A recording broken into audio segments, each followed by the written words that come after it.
I'd leave her be. The warriors of the Flower Feather Clan are a proud bunch who never show their vulnerability in public, even if they've gone wingless. Oh, Chaska? Good to see you again, Traveler and Paimon. Before we carry on, let's get a little further away before Koyer notices us.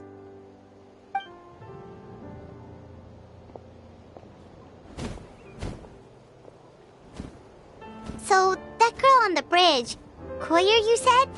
Should she really be on her own right now?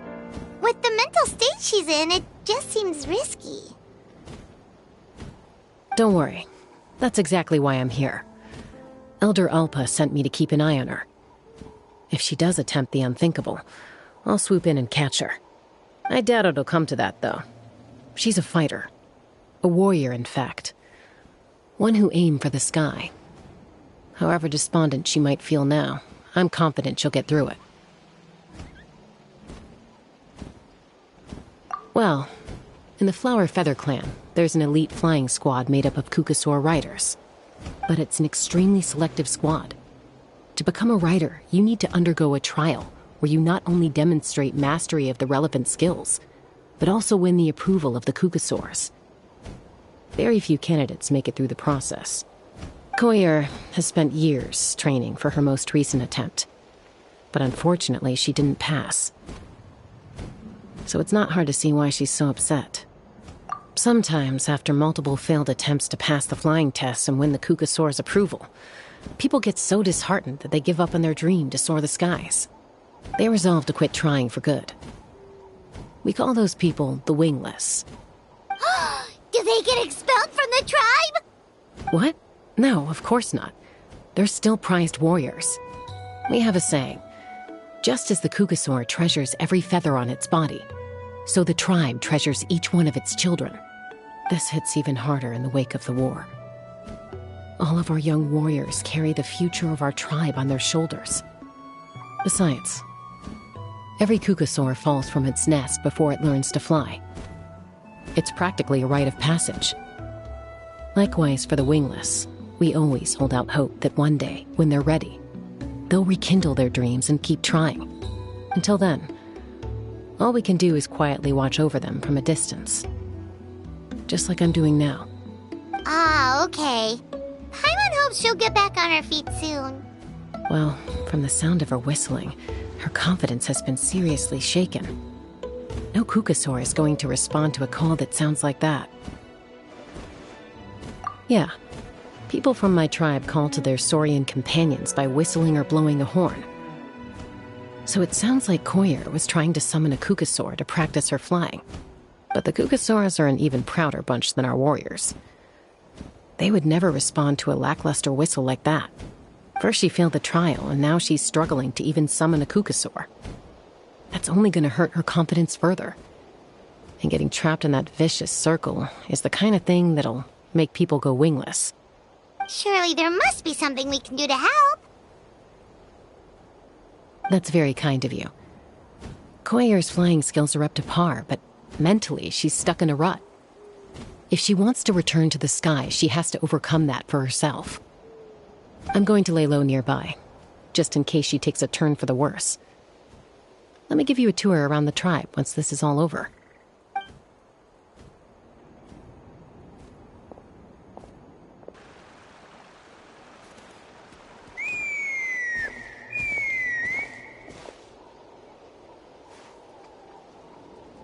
Koyer still isn't giving up. Even though Chaska said that she has to do this by herself, Paimon can't help feeling like maybe we can nudge her in the right direction. What if we could get a Kukasaur to fly up to her? That might give her the confidence boost she needs.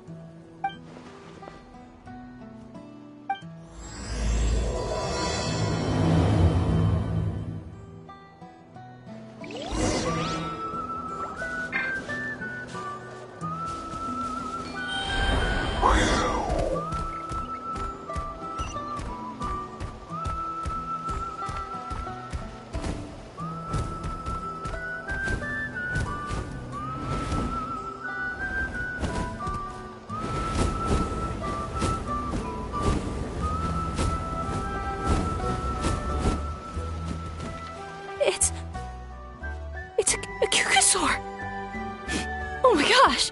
Is this really happening? I did it! I summoned one! I was beginning to think you'd all given up on me completely. Thank you. Oh, thank you.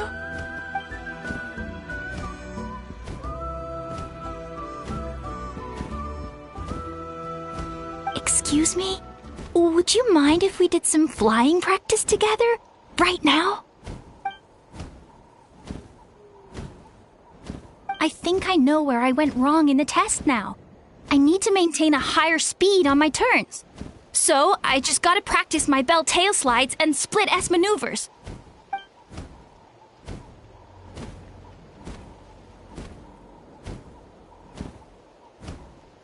Also, I really want to try some stall turns and cobra maneuvers.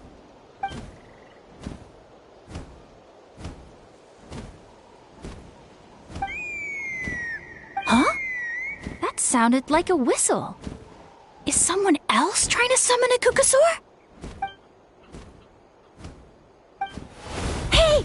Wait! Wait!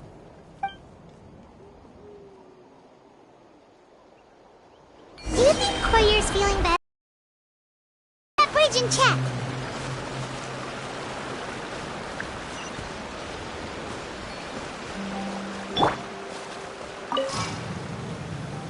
Take me up!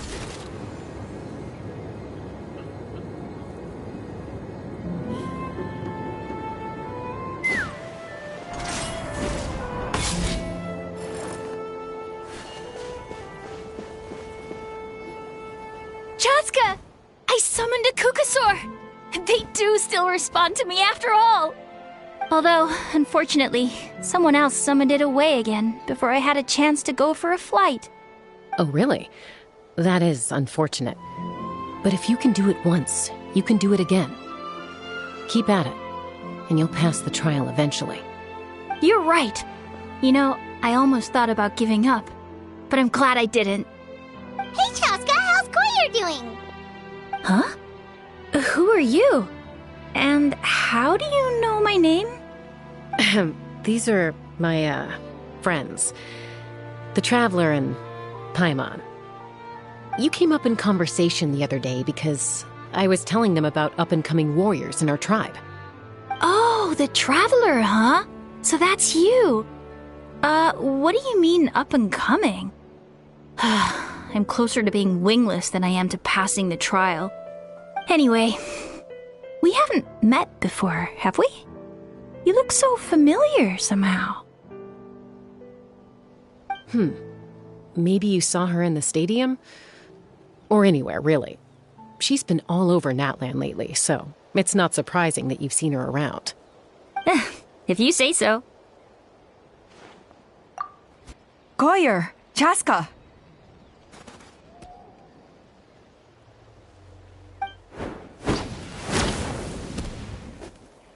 Here you are. I've been looking everywhere for you two. Oh, Elder Alpa! What's the matter? I thought I should tell you myself. We're going to redo the flying trials. Redo them? How come? This is so unexpected. And I can't believe you came out here just to tell us that in person. It's embarrassing to admit, but due to time constraints, we didn't do a proper inspection of the arena before the last round of trials began. Then we started to notice many candidates performing worse than expected. So we redid the inspection afterwards and found a number of issues which likely impacted candidate performance. This was entirely our mistake, and I apologize unreservedly. I know it doesn't make up for it, but I thought bringing you this message in person was the least I could do. Oh, okay.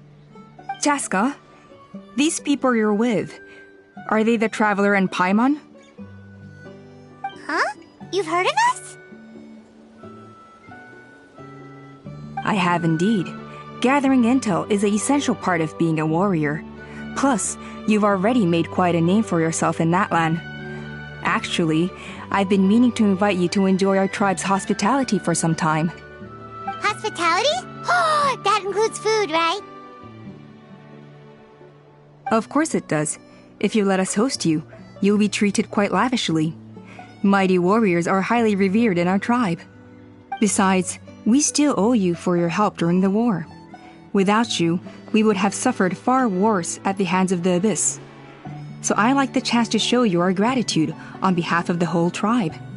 Mighty warriors, plural? So Paimon counts too? Paimon's starting to like you a lot. That should go without saying. Your flying skills are the envy of our tribe. The Flower Feather Clan seems like a really nice bunch of people. We definitely need to take her up on this offer.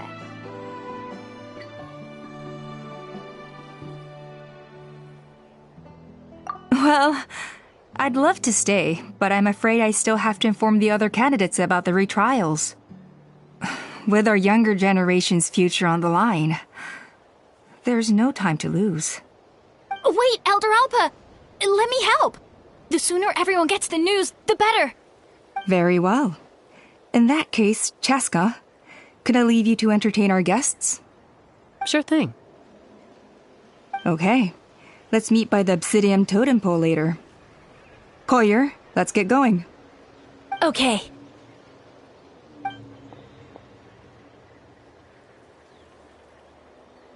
All right, they're out of earshot. I'm just gonna come out and ask. That Kukasaur who responded to Koyer's call, that was your doing, wasn't it?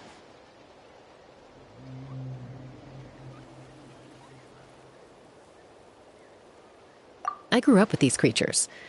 I could tell something was off the second I saw it. Her whole demeanor seemed less like a Kukasaur and more like, well, you. So I figure you must have been pulling the strings somehow.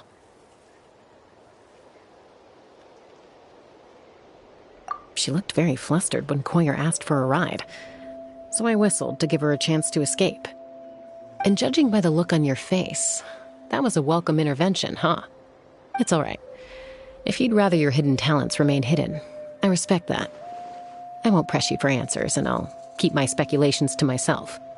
You're the kind of person I'd still trust even if you had superpowers. I know you'd use them for good. I think the ends justify the means in this case. She just lacked confidence, and you helped her resolve her internal conflict. If you hadn't intervened, I likely would have gotten my mom to help out instead. Although, having said that, there's a small chance she might have recognized her and seen through the whole thing. That would have done more harm than good. Yeah. Anyway, if you're free now, how about I give you that tour I promised?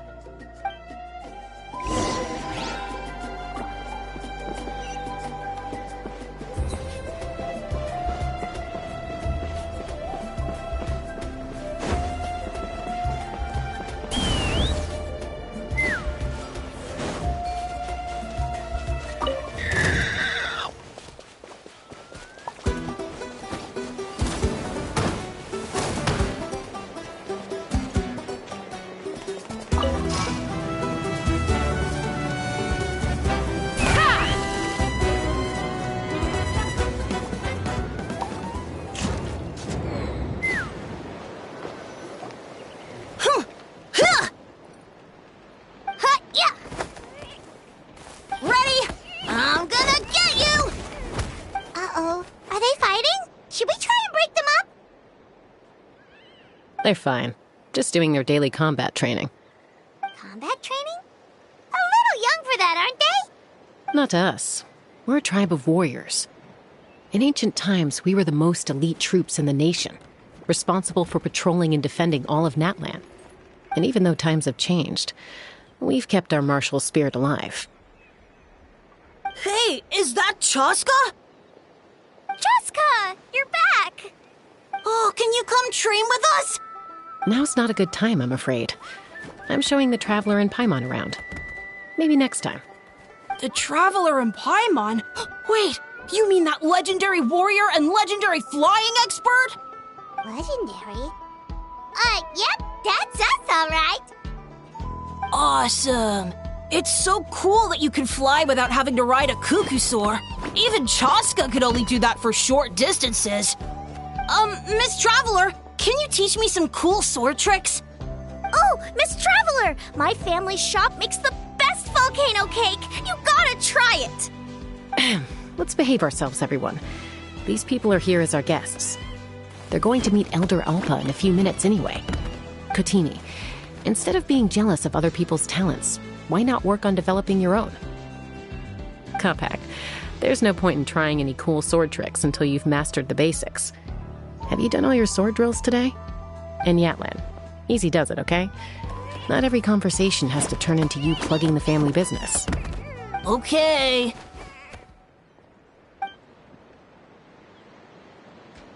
Sorry about those kids. They just got overexcited when they heard your name. Hope it didn't bother you too much. This is a volcano cake that Yatlan forced into my hands. She said to think of it as an apology gift. Whoa, it smells amazing! Traveler, you want some? That's good. Yatlan will be thrilled. By the way, Chaska, those kids really adore you. You're way better with them than Paimon expected. Paimon figured you'd be more... aloof, maybe? Aloof, huh? Well, to be fair, there was a period when I was like that. Around the time when I first joined the tribe. But it's a terrible attitude to have as a peacemaker. It tends to turn situations that could have had a peaceful resolution into a stalemate that can only be resolved by force. Yep, exactly. As long as other options are available, I try to avoid that at all costs. Someone once told me that peace imposed by force will crumble in a matter of days. But peace achieved through genuine dialogue actually benefits both sides, even if sometimes the parties are only willing to negotiate because they're both armed to the teeth. That's true. Hey, Chaska! Uncle Cusco knows you're back, and he's coming to get you! Oh, thanks. Traveler, Paimon, gotta dash. I'll meet you at the totem pole up ahead. You can't miss it. It sticks out like a sore thumb. Wait, are you running away? First rule of conflict resolution? Grab the fan and run before the you-know-what hits. Trust Chaska to make even running away sound cool! Sorry about this. Just stall him for me, okay? I'll explain everything later.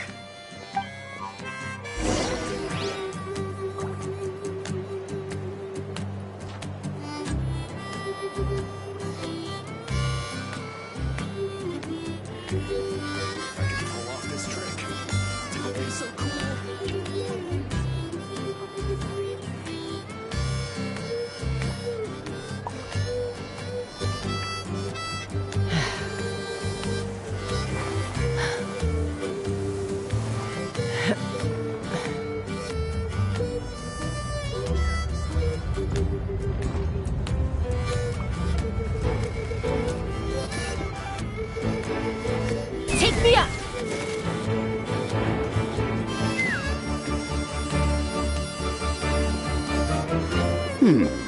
A golden-haired outlander and a white flying object.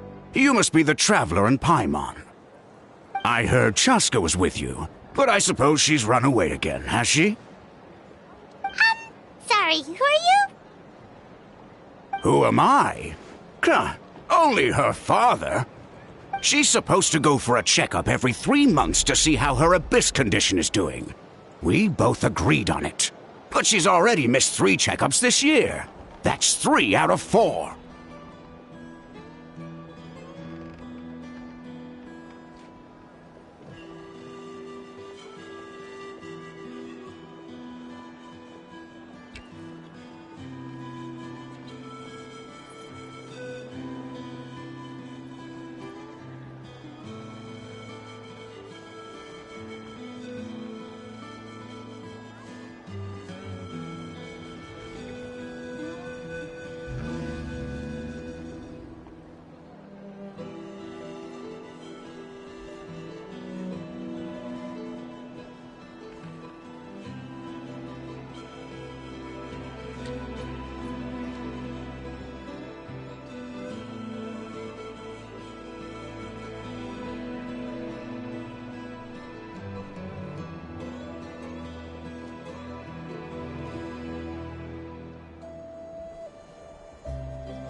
Yes, she got exposed to abyssal energy as a young child.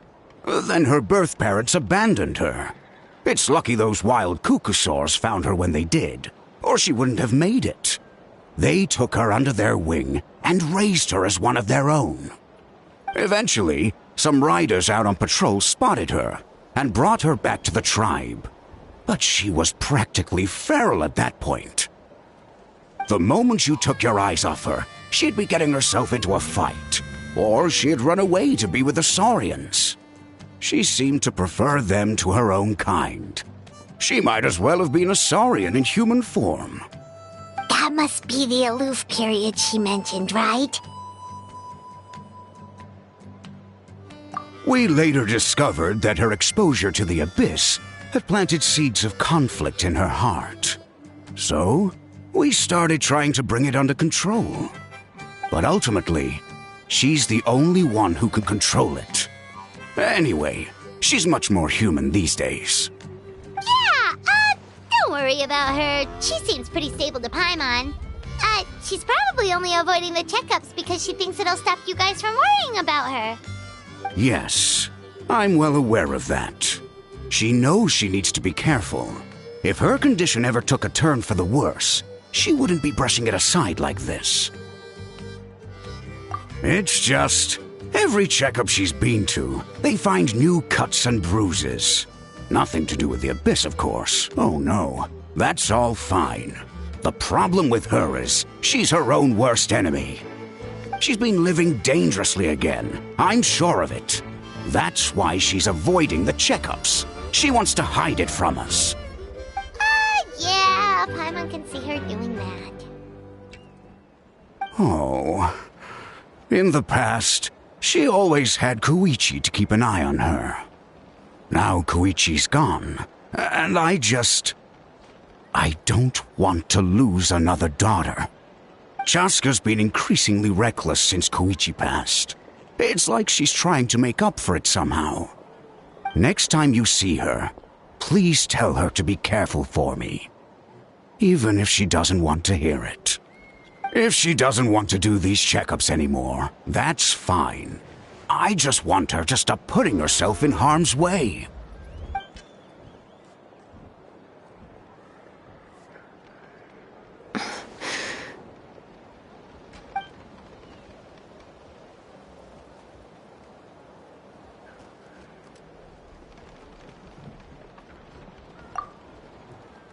Whoa, where did the time go?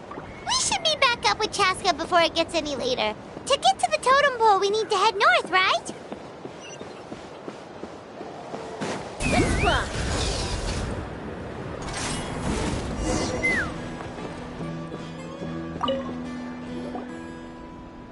Hey, Chaska. Hey, Alba.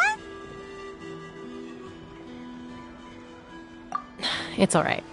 I bet my dad talked your heads off, huh? What did he say?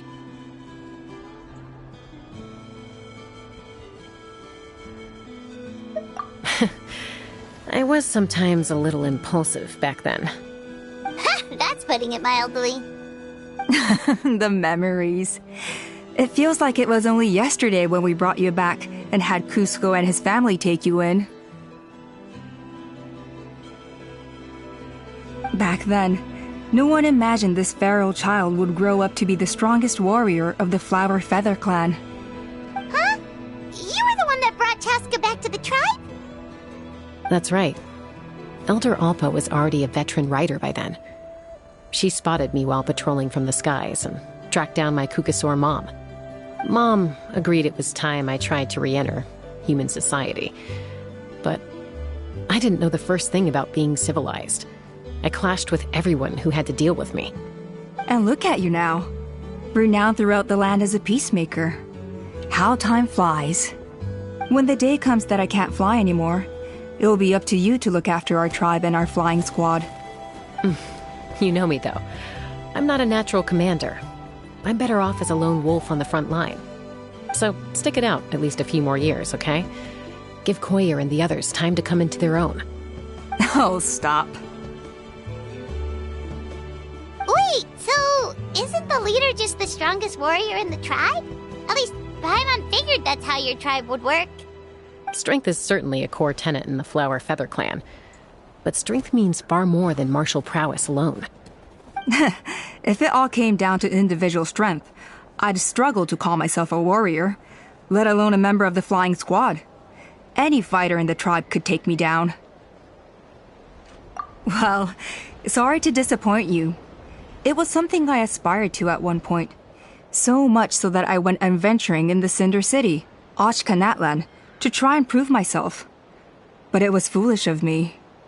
I wasn't ready. I came back empty-handed and seriously injured. The fact that I survived was something, I suppose. But after that, I never seriously considered myself a strong fighter. And yet, you still managed to become the leader of the flying squad, thanks to your experience and determination. All while battling those old injuries. Don't you think that's a display of strength in its own right? Let's shelve this discussion for now. Traveler, Paimon, there are some simple refreshments on the table. Please help yourselves. Yes! Paimon was waiting for that part! They were for the snack stomach. The refreshment stomach still has plenty of space.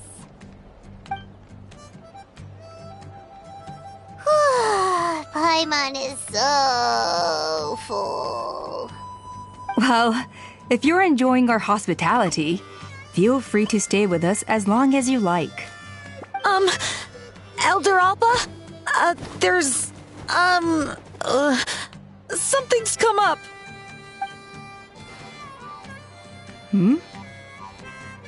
What happened? Is it serious? Shall I deal with it? It's... Some merchants showed up, not from our tribe. They said they're here to discuss some potential collaboration with us. Why now? This is terrible timing. There are a few wingless that we haven't managed to reach yet, and we still haven't inspected the retrial arena.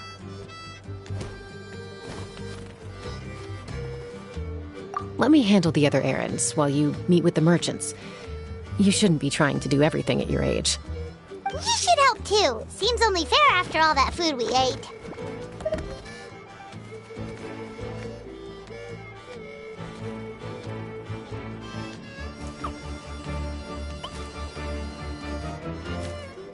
Huh. Well, much obliged. Cheska, the remaining wingless are all people you know. Let's see. Pishika now manages the floating target balloons. Waska's probably still addicted to eyes on the feathered prize, and Junon spends her days up on the flying platform, staring at the Cinder City. I'll leave you to tell them the news.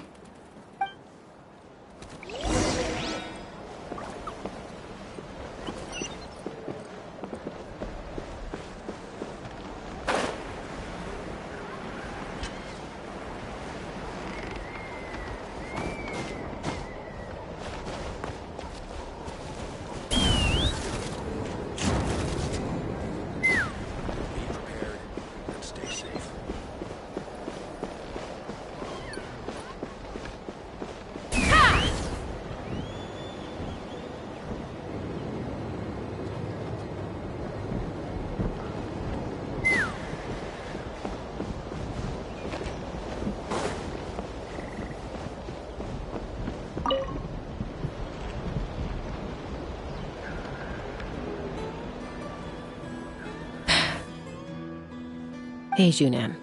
Gazing out at Ochkanatlan again, huh? Chaska? What are you doing here? Is something up? The flying squad is hosting retrials again soon. Want to give it another try? Maybe you're forgetting the definition of wingless. I've failed so many times already that I've decided to call it quits for good. I'm done. Elder Alpa always goes out of her way to come and tell me when a new trial is coming up, and it's nice of her to think of me. But nothing's gonna change. I'm not going to suddenly pass just because they're holding another trial. They're making some big changes to the arena this time, so the flying experience should be smoother than before. Koyer's gonna try again. No, forget it. If I was genuinely good enough to make the squad, the location shouldn't affect my chances. A true rider can fly confidently whatever the conditions, like you and Elder Alpa. Junan! They're redoing the... Huh? Chaska and the Traveler. You're already here. I guess they told you already then. Come on, let's go train together. I'm gonna sit this one out. What? Why? But you've always looked up to Elder Alpa. She went wingless after her injury and spent years drifting, but even she came back and made it in the end. If she can do it, why can't you? I mean, I don't have that kind of perseverance. And besides, the last thing I want to do is fail in front of her yet again. Oh, come on. You know you don't need to worry about that. All right, well, how about we just treat this as you being my mentor? Then will you train with me? I mean... Enough umming and ahhing. Let's just get up in the air and figure it out as we go. Wait! Hold on, slow down. I can't keep up. Well, that's one way to do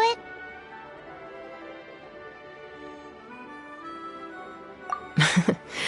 They've been best friends since they were kids. If anyone knows how to get Junan out of a rut, it's Koyer. You helped Koyer deal with her internal conflict, and now she's done the same for someone else. You know, people often talk about how one conflict leads to another and so on. But sometimes in life, things spiral in a good direction instead.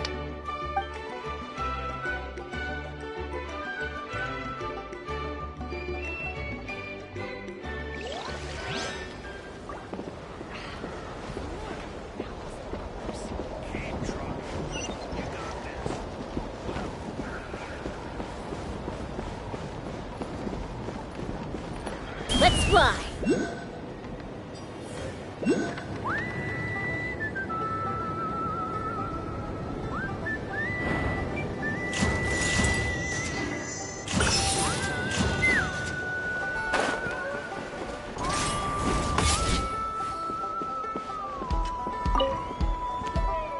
A retrial?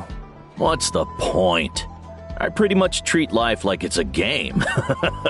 No Kukasaur is ever going to approve of that, no matter how many times I try. Huascar, I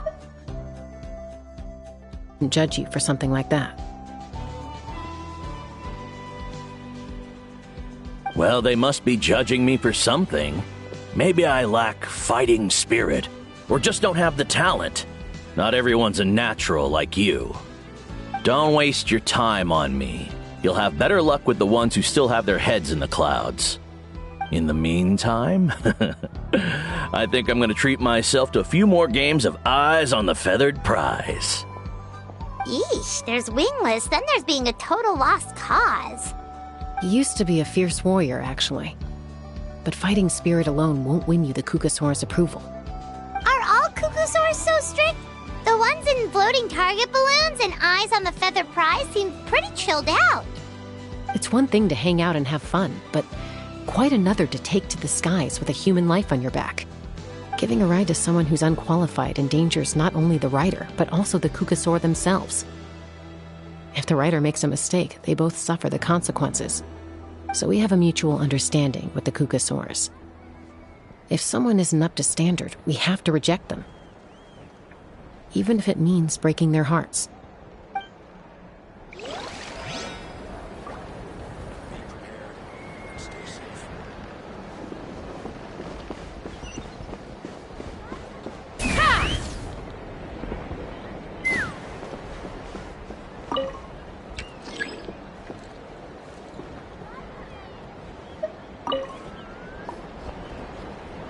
Are you sure you don't want to reconsider, Pashika? I appreciate it, boss. But honestly, I'm pretty happy with my life nowadays. Pashika, they're redoing the flying trials. Huh? Mutoda? Ah, did Alpa send you? I was just telling Pashika the news, actually. The way things are with the tribe these days? I mean, you don't need me to tell you. This here is no future for a seasoned warrior like you. Ah, come on, boss. Do you have any idea how long it's been? I've been wingless for years now. I'm not cut out for that anymore. Of course, I'll do my part if we ever need to defend the tribe. But there's really no point in me trying out for the flying squad now. I've already made my peace with it. Not everyone has what it takes to return to the sky after going wingless. Elder Alpa's perseverance is something else. And it's okay if I'm not destined for greatness. I might not have the Kukasaur's approval, but with my hot air balloons, I can still reach the skies. Handling these balloons every day, seeing how the customers react, the looks on their faces, that's enough for me. Finding something you love doing can be just as hard as passing the flying trial. It's worth holding on to. Fair enough. It's your choice. I won't force you. Oh, by the way, you should try taking a balloon ride if you've got the time. Once you've been up there for yourself, you'll see why I love it so much.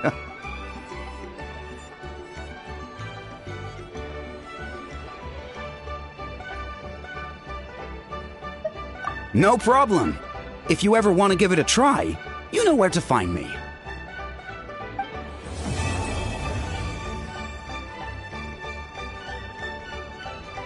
We've notified all the wingless on the list now, right? Where to next? The trial arena. It's not far from the tribe.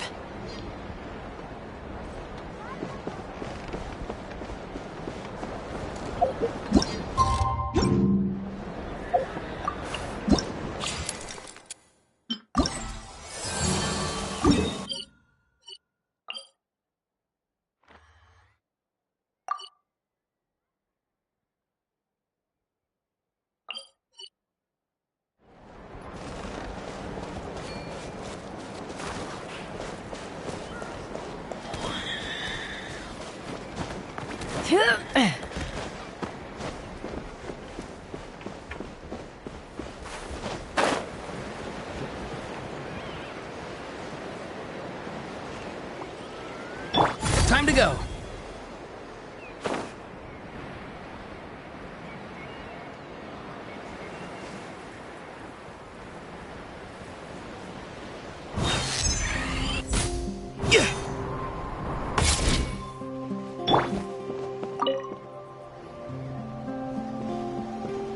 Oh, hey there, Chaska.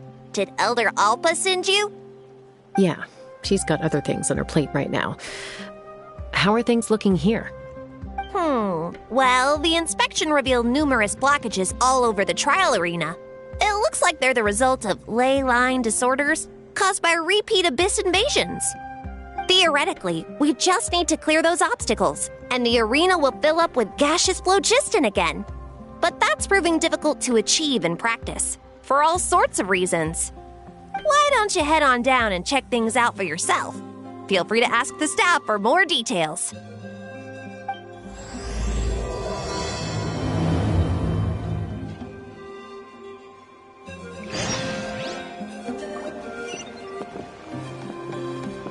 Let's fly.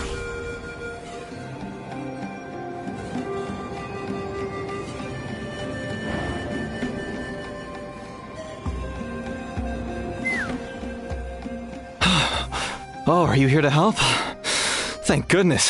There's no way I could do all this by myself. So the blockage here has to be cleared using a special bomb, but carrying explosives up that steep slope would be a recipe for disaster. If I dropped it or slipped and fell, I'd be blown to bits in an instant. So, my plan was to transport the bomb to the other side, then send it over in a hot air balloon. All I need now is for someone else to strike the balloon at the right moment, dropping the payload right on top of the spout, and problem solved. What do you think? Simple enough, right?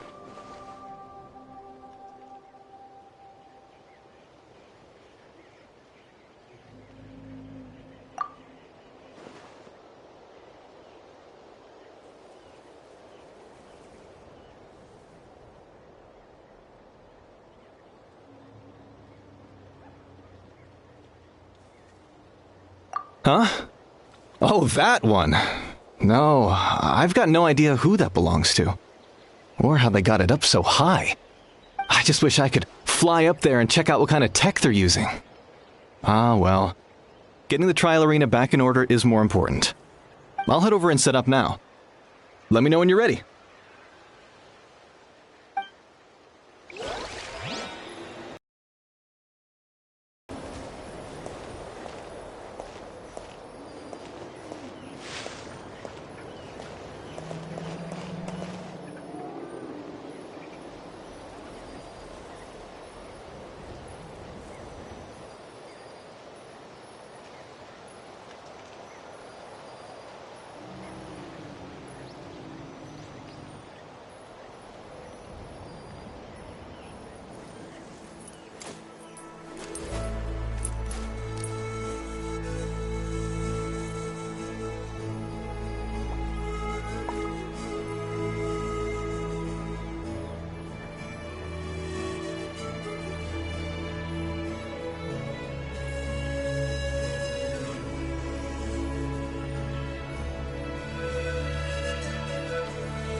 When you lose your way, gaining some altitude can bring some perspective.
I'm a little out of practice these days.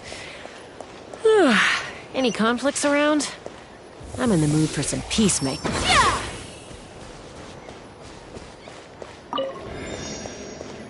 All right!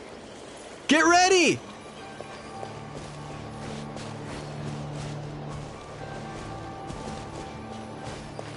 All right! Get ready!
How strange. Why is there so much solid phlogiston here? Well, could be from the Children of Echoes. Maybe it got swept up here due to the ley line disturbances? And I did see those strange markings on the cliff. I can't think of a way to resolve this. Short of going all the way to the Children of Echoes to borrow it to Petlisor.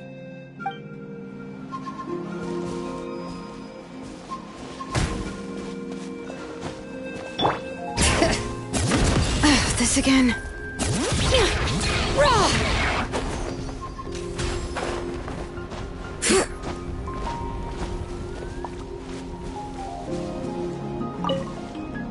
Whoa!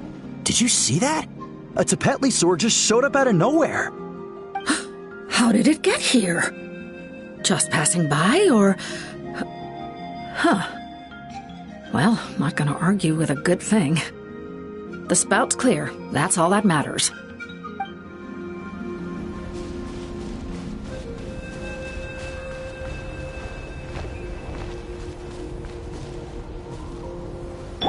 Let's ride! Time to go.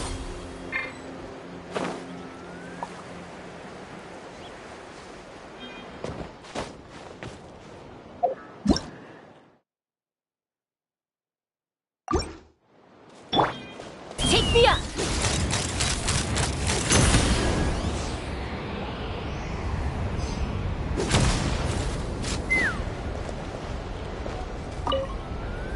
Ah, so that's how you do it. Amazing!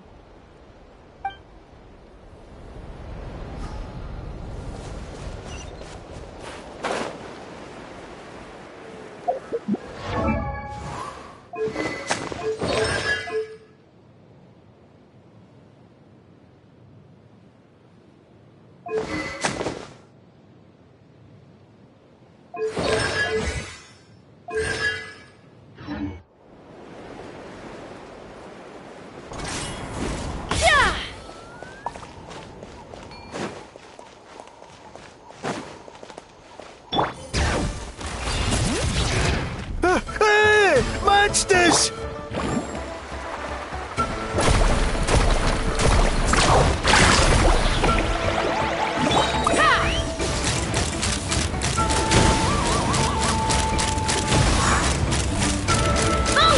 The gaseous phlogiston is being replenished. Looks like all the spouts have been unblocked.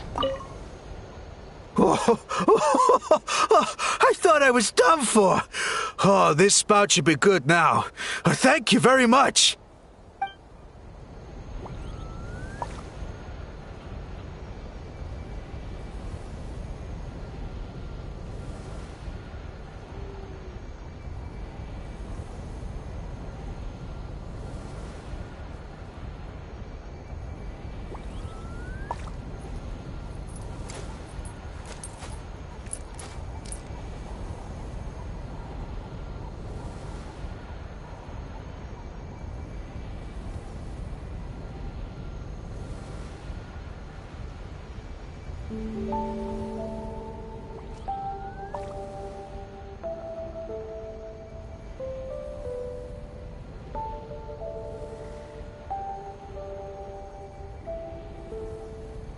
When you lose your way, gaining some altitude can bring some perspective.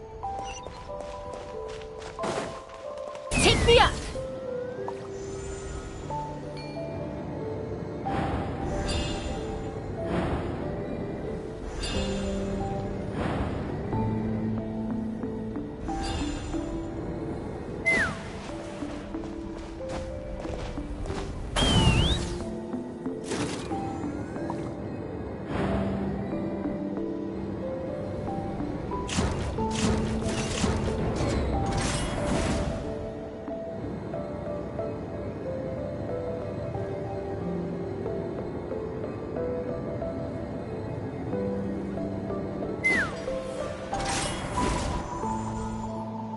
Wow, you took care of everything in no time at all.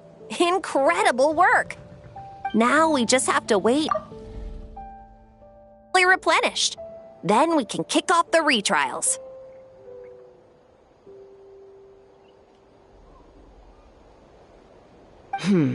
Actually, Inkanak, I'd like to do a test flight first, just to make sure we're not missing anything. Could you arrange that for me? Huh? But you only just finished getting the arena ready. There could still be other hazards we're unaware of. All the more reason to have me test it out. Think of it as another inspection. I guess you're right. With your flying skills, you won't be in any serious danger, even if there are hazards we overlooked. The conditions in this area seem a little unstable, but a test flight is the only way to catch any lingering issues. All right, I'll get things set up for you. Just let me know when you're ready.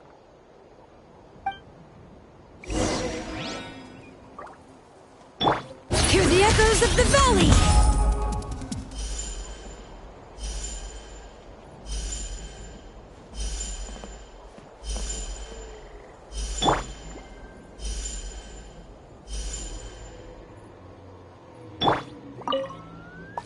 Are you ready? This should be a piece of cake for Chaska. But still, try to be careful.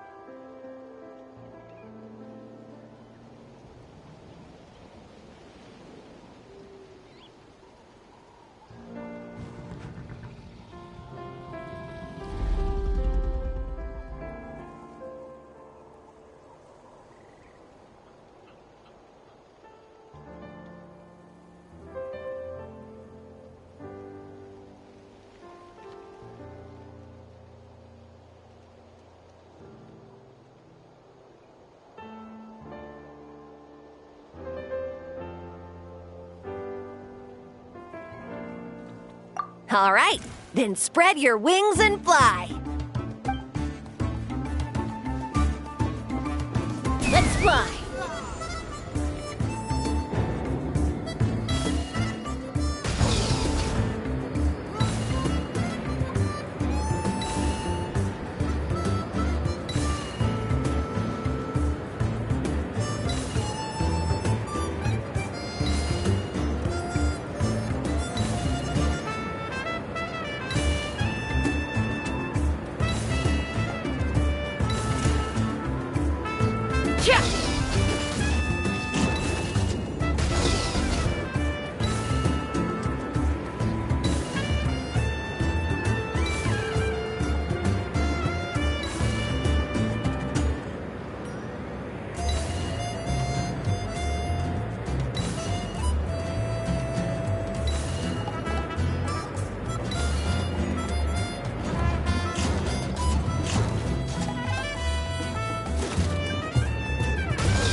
That was amazing. Paimon couldn't take her eyes off you. No, nothing major. Give it a few days, and we should be able to conduct the trials. Help! Help me! You're from the Flower Feather clan, right? Please, come quick, you've got to help us!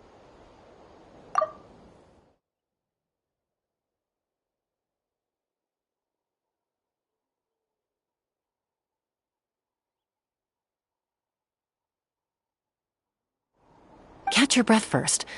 What's the situation? We got attacked by a Kukusaur.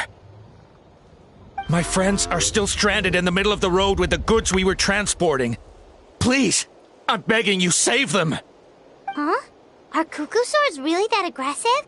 Do they usually attack groups of people unprovoked? Not in my experience, but there are exceptions to every rule. Let's go check it out.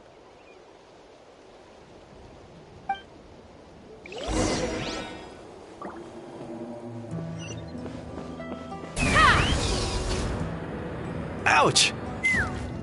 I've never seen such an Ouch! I've never seen such an aggressive Kukusaur!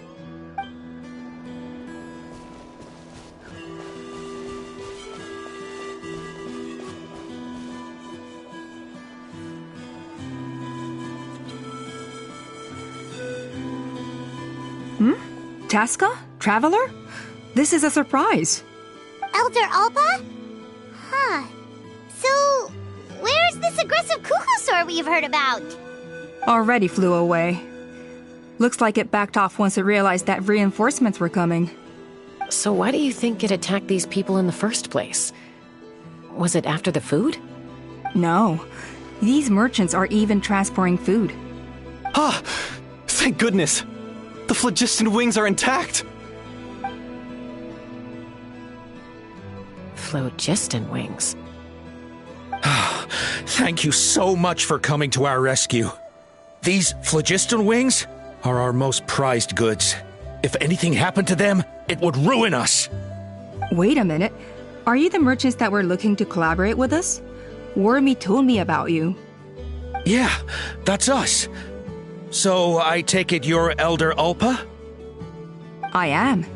You must be exhausted from your journey, not to mention shaking up from the attack. Let me bring you back to our tribe to rest. We can talk business after you've recovered.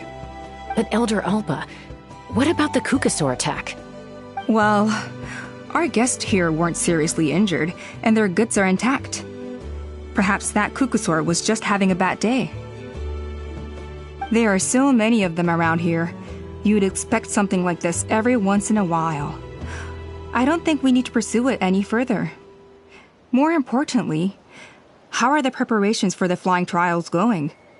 Is everything in order over at the arena? Huh? Did you say flying trials? What a coincidence! Sounds like a perfect use case for our phlogiston wings. You'll be pleasantly surprised by what they can do. Oh, really? Now I'm intrigued. Well then, let's forget all about this Kukasaur attack for now. We have some serious business to discuss.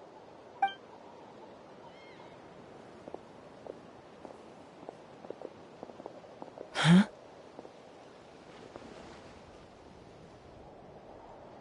So that's it? That all went smoother than expected. Well, guess we'd better get going. Huh? Chaska?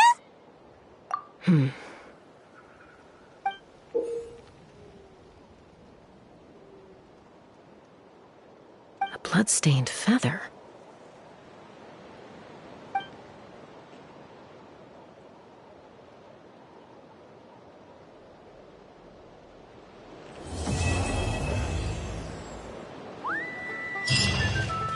The Flower Feather Clan should be about ready to hold the new flying trials by now. Let's go check it out!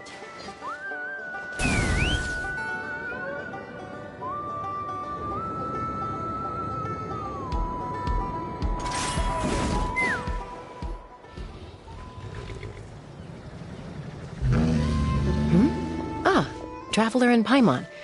You came. Yep, and it looks like we made it just in time!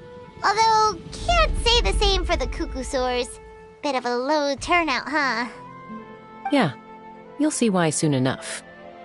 All right, get ready. 3, 2, 1, fly! Whoa! We're really flying! I feel light as a feather. I'm flying without a Kukasaur. These phlogiston wings are awesome! What's going on? Paimon can barely believe her eyes. How did they fly all on their own? The merchants we ran into that day were selling a product called phlogiston wings. It's a flying machine worn on the back.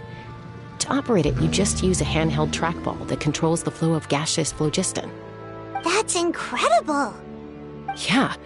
If our tribe, well, if Natlan mass adopted this technology, it would revolutionize our mobility and responsiveness in times of crisis. Just think of the countless tragedies that could be averted. I feel like I'm dreaming. Did I really just fly on my own without the help of a Kukasaur? You'd better believe it! Plus, you just passed the flying trial! Right, Elder Alpa? Elder Alpa? Should this really count as a pass? If we did the trial using phlogiston wings? Why not? The scoring rubric is about flying performance. It doesn't specifically say you have to ride a Kukasaur, does it? Yeah, maybe, but... I mean, even Chaska had to ride a Kukasaur in a trial, right? And the whole point of the trial is to test both your flying technique and your ability to work with a Saurian companion. Well, if we can fly by ourselves, maybe we don't need to test the ladder anymore. Chaska, Traveler, what are your thoughts on this new invention?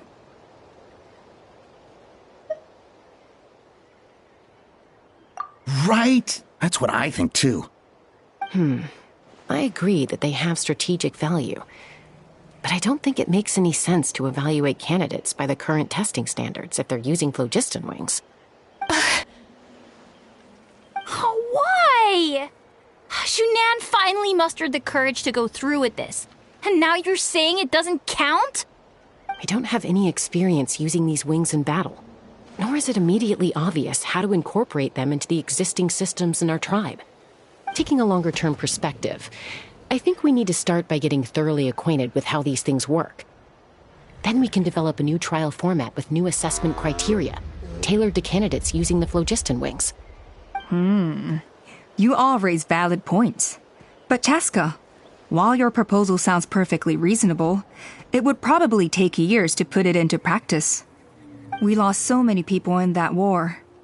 These phlogiston wings could be exactly what we need to strengthen our forces and boost morale in this trying time.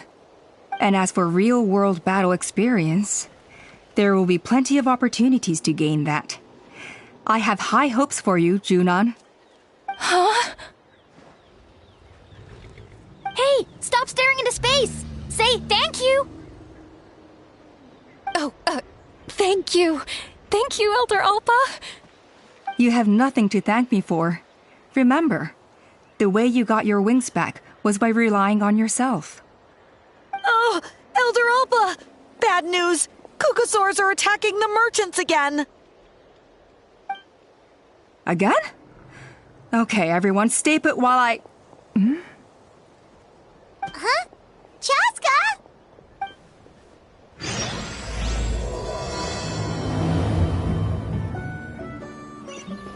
Why did Chaska rush off like that?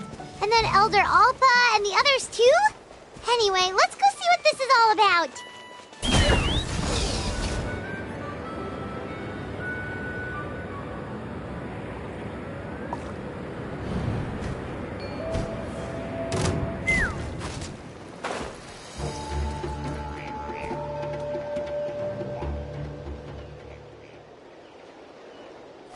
Oh, it's back! It found us again! Run! Get out of here!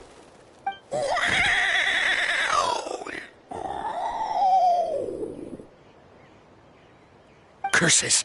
She's really riled up this time. Hey! Stop running!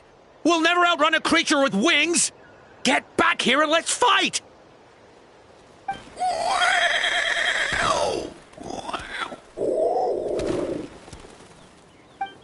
Stop! All of you! Chaska! Oh, wonderful! Quick, get rid of that thing!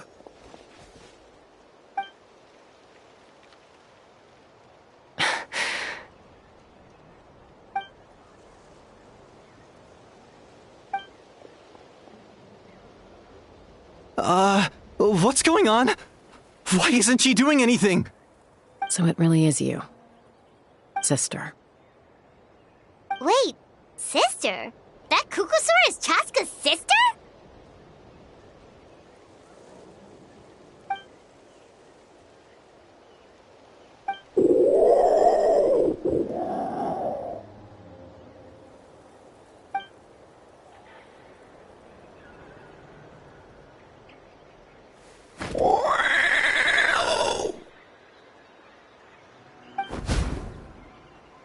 Koya, wait! Is Chaska gonna be okay? Should we go check on her? Is everyone all right? We're okay. No serious injuries. Thank goodness you all got here just in time.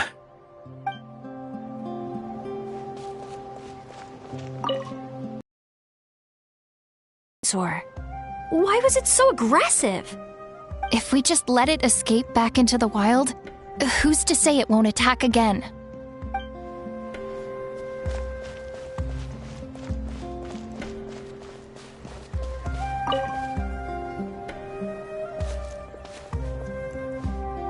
Chaska, are you okay?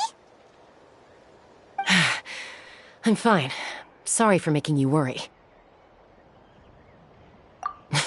No point. She's an expert at hiding her tracks. Once she's shaken you off, you'll never catch up to her. At least, I always used to lose to her at hide-and-seek when we were kids. Well, yeah. You know I was raised by Kukasaurs. Anyway, She and I grew up in the nest together. Her name's Koya, and she's my big sister. We played together all the time, chasing each other through treetops or mountaintops. It felt like it would go on that way forever. Until the day I was sent back to live with the humans. Not all Kukasaurs are friendly towards people. Koya, for instance, she's fine with me because we grew up around each other, but she's not fond of other humans. When Mom decided to send me away, Koya strongly protested, and after I left, she became more and more reluctant to interact with humans. Maybe she thinks that humans stole you away from her. It's a possibility, but in any case, we still stayed best friends at first. I had a hard time adjusting to life in the tribe. So whenever something went wrong, I'd run off into the wild and vent to Koya. Ah, so that's what Uncle Kuzco was talking about. He said you seemed to prefer hanging out with Saurians to your own kind back then. Yeah, I did. But then, gradually, everything changed. With a new mom and dad, a new tribe, and Koichi, I started getting curious about these humans and made an effort to understand their behavior. The more time I spent with them, the less I spent with Koya. And then, one day, it was Koya's turn to leave the nest. She sought me out and asked if I was willing to leave the tribe and go live in the wilderness with her. As far as I can remember, that was the first time she ever approached a human settlement on purpose. So, how did you answer her? Well, I wouldn't be standing here talking to you if I'd said yes. No, I was torn. On the one hand, I'd already made up my mind to embrace my new family and accept my human identity. But I also knew that Koya wasn't a fan of humans, and I didn't want to disappoint her. She took my hesitation as an answer. She saw it as a personal betrayal, threw a huge fit, and then flew off. We hadn't seen each other since, well, until today. Not for a lack of trying, though. I tried asking Mom where Koya's new nest was so I could talk things out with her. But Koya had already asked Mom not to tell me where she'd moved to. It must be hard for Mom, being stuck between her two daughters. So I didn't press the issue. And I didn't go looking for her. If things carry on like this, I need to make sure I find her before anyone else, even if she doesn't want to see me. For now, let's bring the wounded back to the tribe, and see what Mutota and Elder Alba have in mind.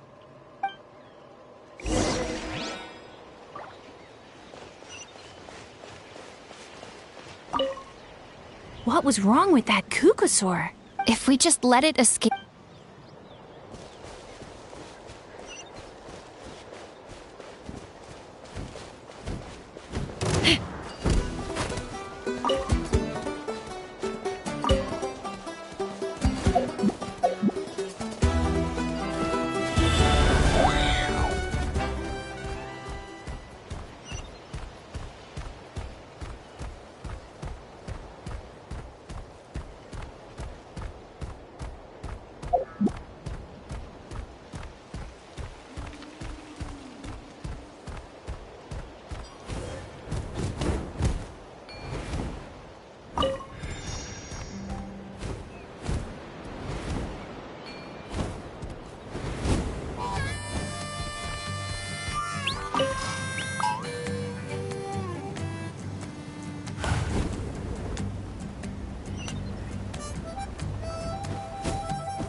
If I could pull off this trick, it'll be so cool.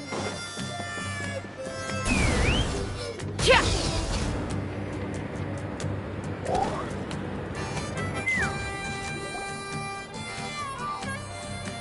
So, I hear there's been another Kukasaur attack. Ha! I knew it! They're wild animals, and they can't be trusted. Hey, show a little respect. The Kukasaurs are our partners.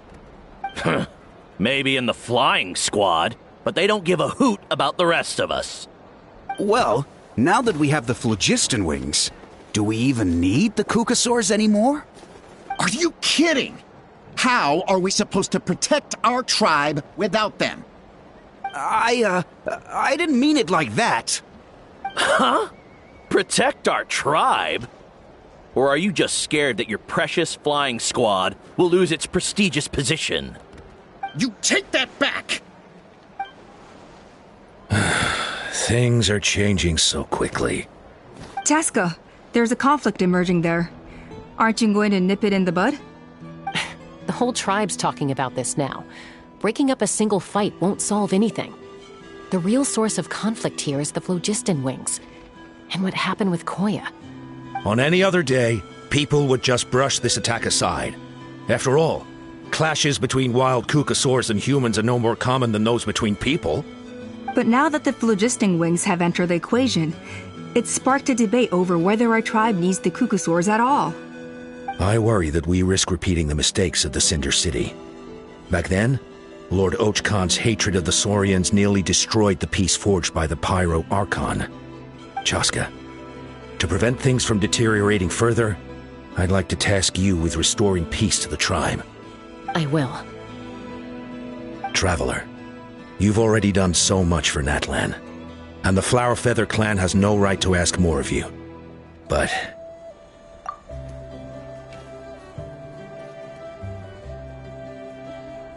thank you. And don't forget about Paimon. Just leave this to us. This whole situation has unfolded so quickly that it's put us on a back foot. To tell the truth, it makes me a little suspicious. You think someone might have orchestrated all this? It's possible. Leave it with me. I'll look into it. Also, Chaska, could you try to keep a low profile while you're out there digging around? We don't want to give our hand away. I'll do my best. Okay, so where should we start? This all began with Koya's attacks. If we can find out what led her to do it, that should give us something to work with. Unlikely. Given how she reacted when I showed up, I don't think she's forgiven me. If you want to resolve a conflict through dialogue, sometimes you need a third-party facilitator. Let's go see my mom.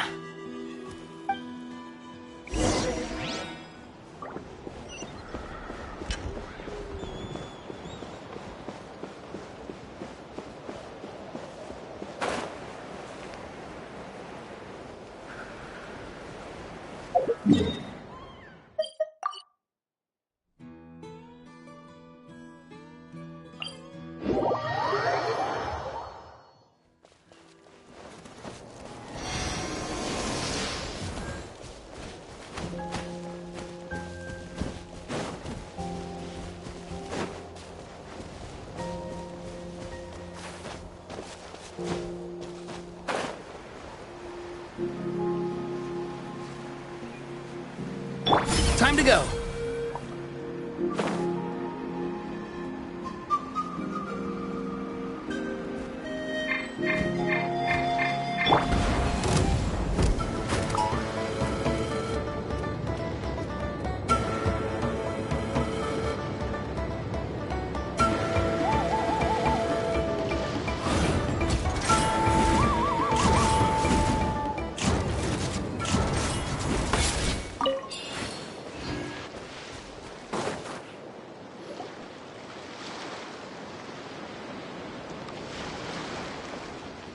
Wow, so this is where you used to live as a child? Mm-hmm. When I was little, we used to do this thing where I'd jump from the top of this tree, and Koya would fly over from the platform and catch me in midair. Or sometimes we'd both fly from the treetop together, and then after some aerial maneuvering, she'd throw me up onto that platform. After we got a bit older, we went to the nearby shores looking for even greater heights. Stop! You're gonna give Paimon a heart attack! Oh, really? I just thought it made a fun story. Then I'll share more with you when there's time.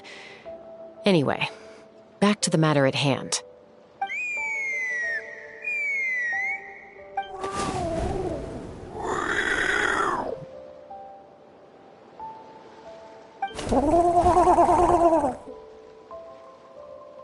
Hey, Mama Bird. I'm back. My last visit was only a week ago, wasn't it? See? I visit you more than I visit Papa Cusco. I brought a couple of friends with me. These are the Traveler and Paimon. Traveler, Paimon, this is my mom. Her name is Chimpu. In the human tongue, anyway.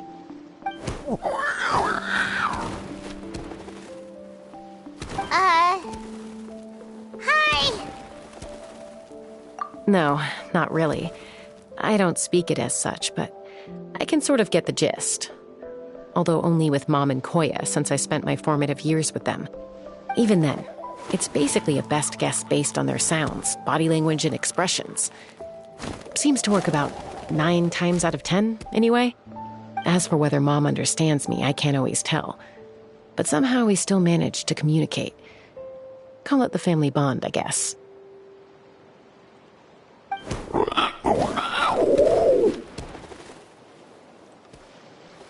Don't worry. I'm doing well, but I think Koya might be in some trouble.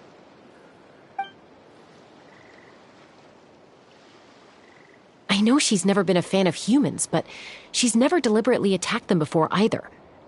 What's behind this sudden change? Does, Auntie Chimpu know anything? Doesn't look like it. Koya hasn't visited her in a long time. Then, could you please tell me where she's living nowadays? I really need to talk to her.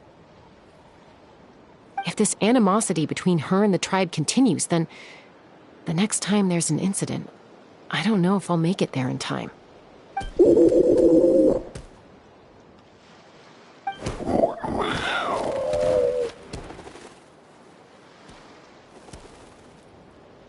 She said she'll take us there. Thank you, Mom.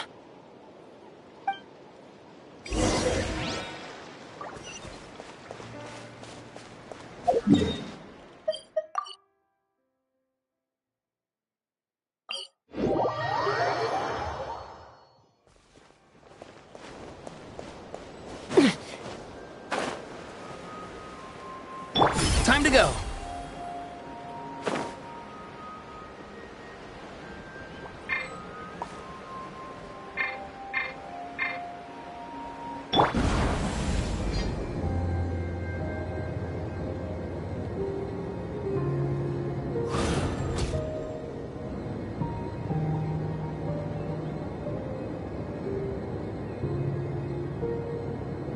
Time to go.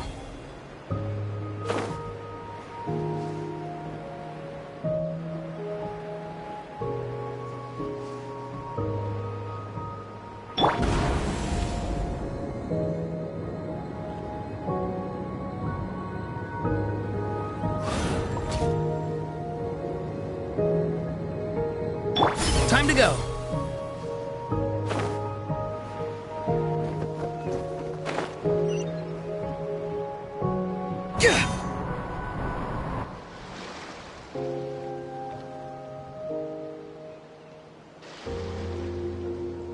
This is a really remote location. Guess she was trying to get as far away from humans as possible.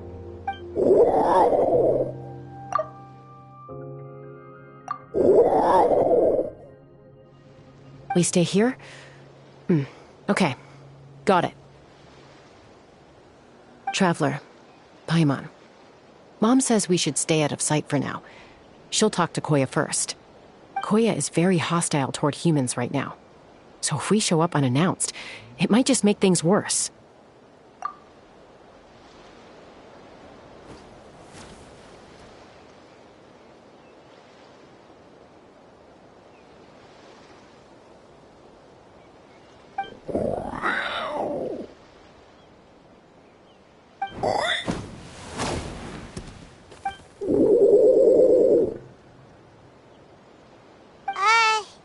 Any idea what they're saying? Sounds like things are more complicated than I imagined. There's evidence in this area suggesting that Koya might have been the victim of a human attack.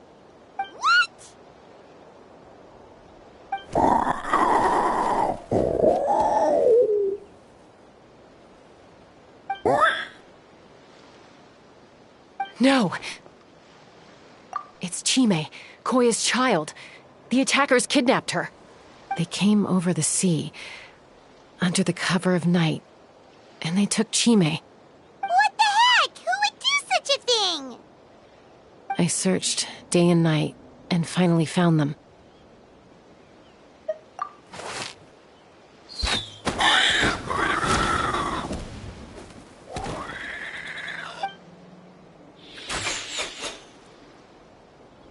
Oh, yeah! T'Pol's contraption is working like a charm! Got her in one! Hey, there's another one! Wait, is that the one that got away last time? Who cares? Just get them all! T'Pol pays us per catch.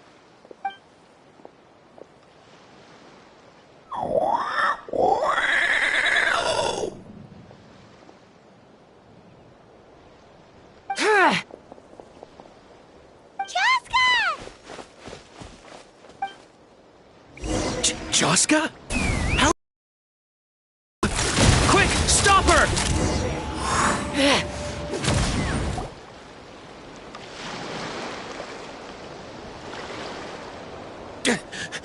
Don't come any closer, or I'll... Go, Phlogiston Wings! Take me out of here! Uh-oh, looks like it malfunctioned! This is bad. Mom and Koya are already injured. And if that thing explodes right next to them... Help!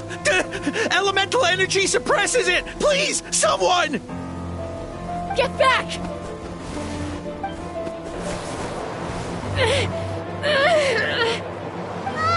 It's still going, and it's getting worse! Guess we need a more permanent solution. All right, then.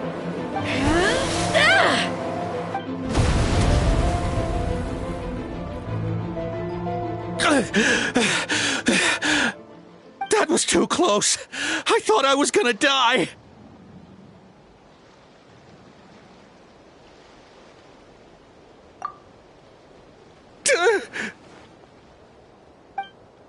Answer us honestly. Were you the ones who attacked Koya before?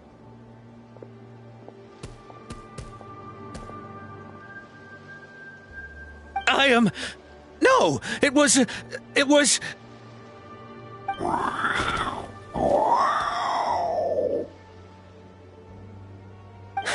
Well, she says it was you.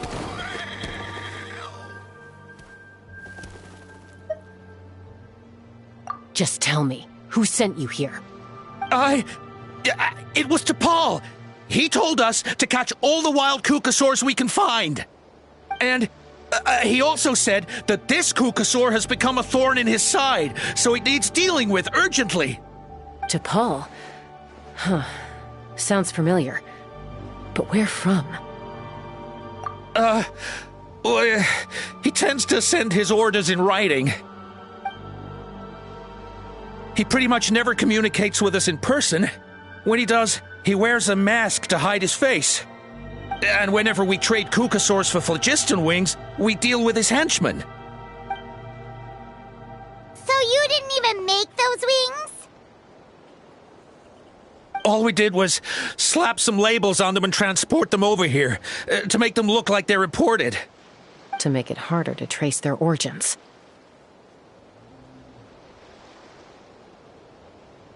I don't know, honest! Well, that's mighty convenient, huh? What about if I held a gun to your head? Would that change your answer? No need. I'm sorry. I'll tell you everything I know.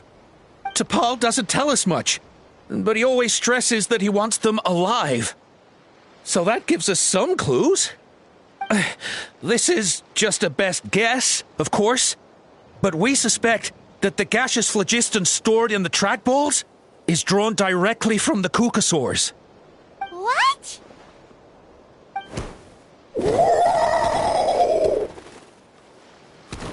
Easy now. You're still injured. Hey, keep talking. Yes, ma'am. So, the gaseous phlogiston has to be highly refined in order to power the Phlogiston Wings. The slightest imperfection can have disastrous consequences, as you just witnessed. But the Kukasaurs have a natural ability to process gaseous phlogiston, So, if you use them as an intermediary, then...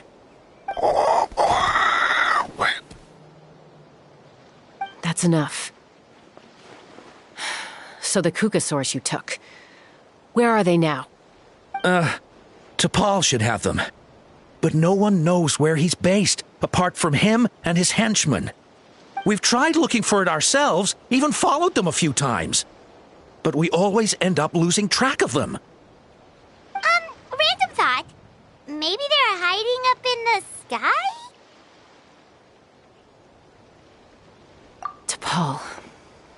T'Pol. I'm sure I've heard that name. Maybe it was... Chaska! Traveler!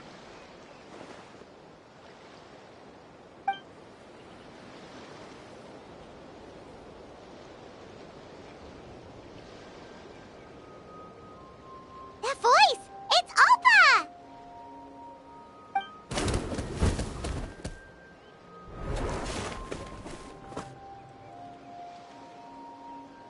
Elder Alpa? What brings you all the way out here? Well, I was patrolling nearby when I heard the sound of an explosion. What's going on?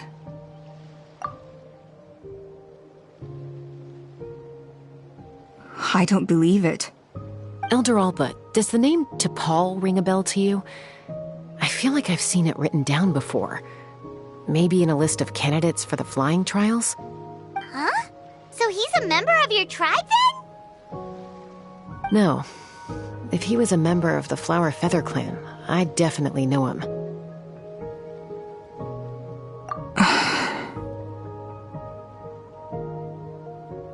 Now that you mention it, I do remember a young man from outside our tribe who came to participate in our flying trials once. You were away on a mission at the time, which is probably why you don't remember him. He was a craftsman from the Children of Echoes, but he'd always dreamed of soaring the skies, so he wanted to join our flying squad. The Children of Echoes? That's rare. But despite his best efforts, he unfortunately failed to pass the trial and gain the Kukasaur's approval. In the end, he went wingless and returned dejected to the Children of Echoes. Wingless, huh? Maybe he invented the phlogiston wings to get revenge on the Kukasaurs. Perhaps. Or maybe it's simply his way of dealing with his regrets over his past flying endeavors. Either way, it doesn't excuse his abuse of the Kukasaurs. I'm going to take these guys back and expose the truth to the tribe. It's time for this conflict to end. Easy, Chaska. Remember what I said about keeping a low profile? The ringleader still hasn't shown himself, and this man's allegation about powering the phlogiston wings with Kukasaurs is only speculation. Bringing these men to the tribe now won't win over any current supporters of the phlogiston wings. In fact, it may even escalate the conflict further.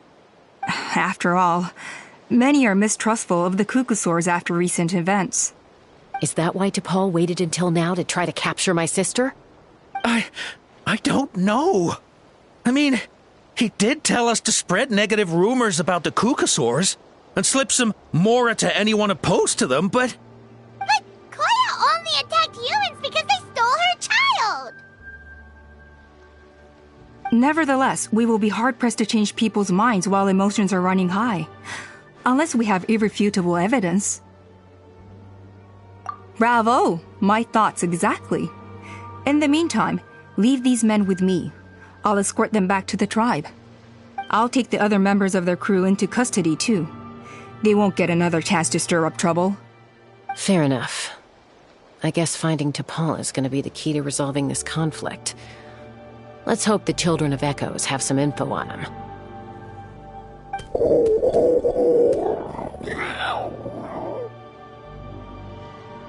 Sorry, whatever it is, it'll have to wait till this is all blown over. I have to fix this situation before it spirals out of control.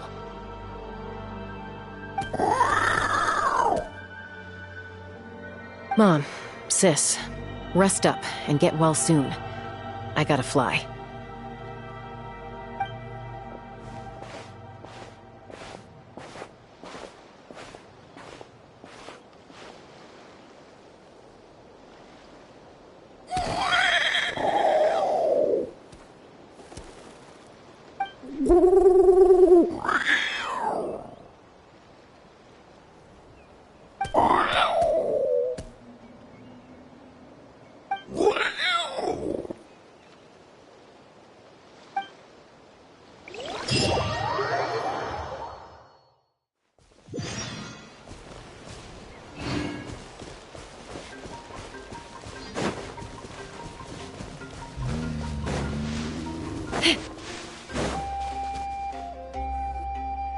So Alpa says that T'Pol's from the Children of Echoes. But how do we track him down? Just ask around until we find him? Let's start by talking to someone we know. It'll be faster that way. At this time and place, I'll bet the easiest person to find is... Wakey, wakey, Shilonen! Oh, it's you. Okay, give me a second. I'll come down.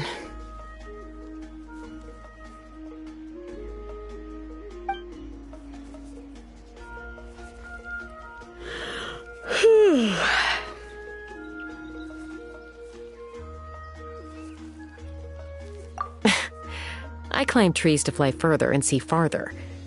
I don't usually stop for a nap. Well, we're not all like you. Always full of energy, even after flying around all day. Yeah. So, you've come all this way and interrupted my precious nap time. Might I inquire as to, why? I'm sorry, Shilonen, but it couldn't wait. Does the name T'Pol mean anything to you? He's a craftsman, apparently. Huh. T'Pol. Yeah, that rings a bell. I think that's Puma's child. Nope, I'm afraid you're a few years too late. Why are you looking for him?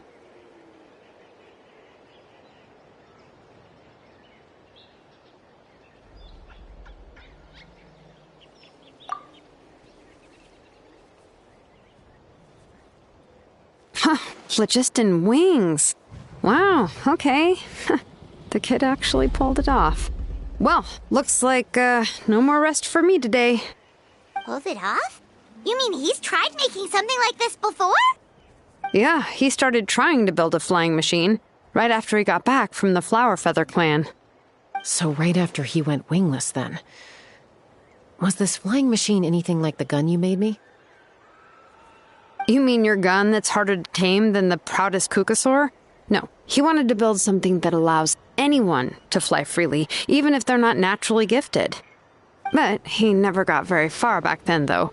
Blew up his workshop a few times and barely made it out alive. I never really kept up with him after that. His parents traveled a lot in their youth and only returned to the tribe after he was born. But they settled in a remote area and don't interact with other people much. Which means most people in the tribe don't know them very well. Your best bet is to chat to his direct family. I'll, go get Puma. Wait for me in front of the workshop. I won't be long.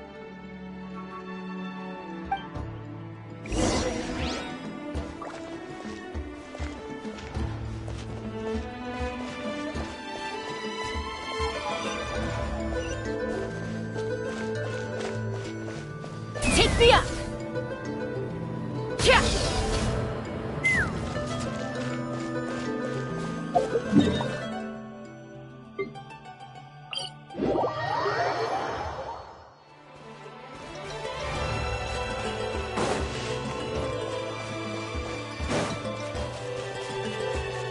All right.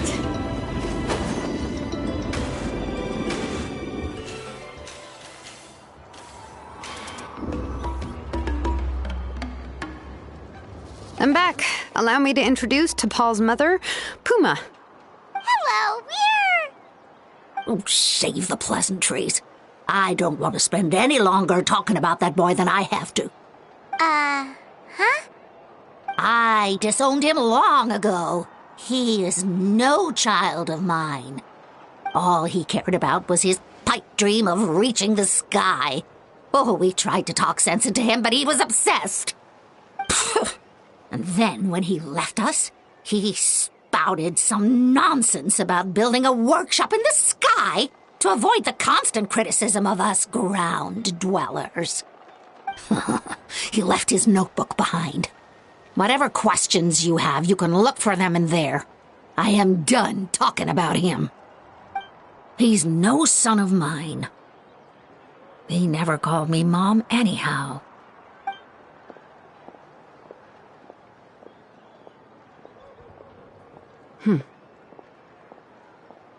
Wow, they've really fallen out. Paimon sure wasn't expecting that. Her husband, T'Pol's father, he passed away recently, and T'Pol didn't even bother to show his face at the funeral. If you ask me, that was probably the final straw for Puma. I'll go keep her company. If there's anything else you need, just come and find me. Thank you. Okay, so this notebook is the only lead we've got now, right? What's in there?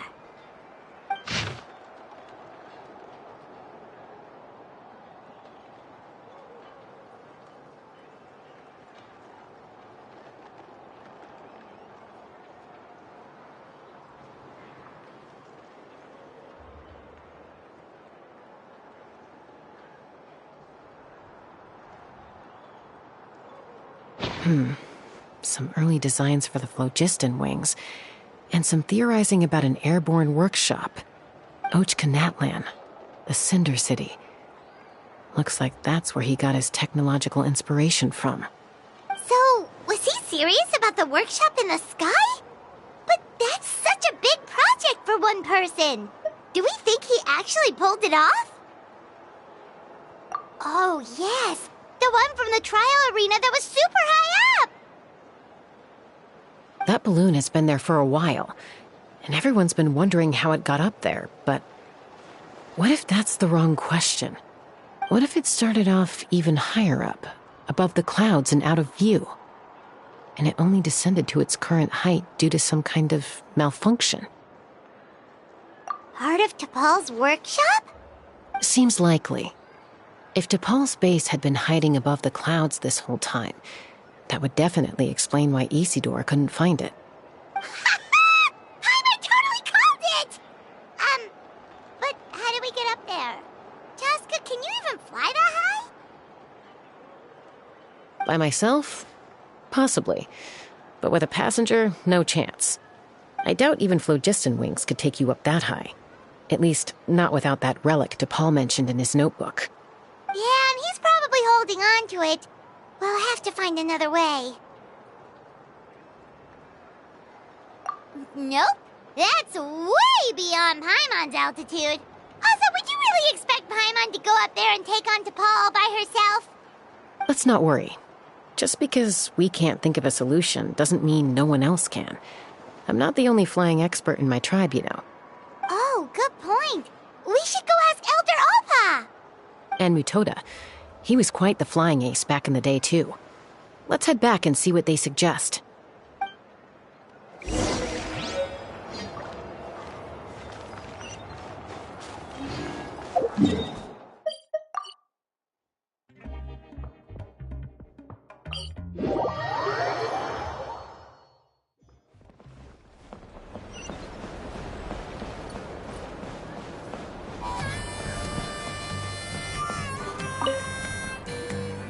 Chaska, you're finally back.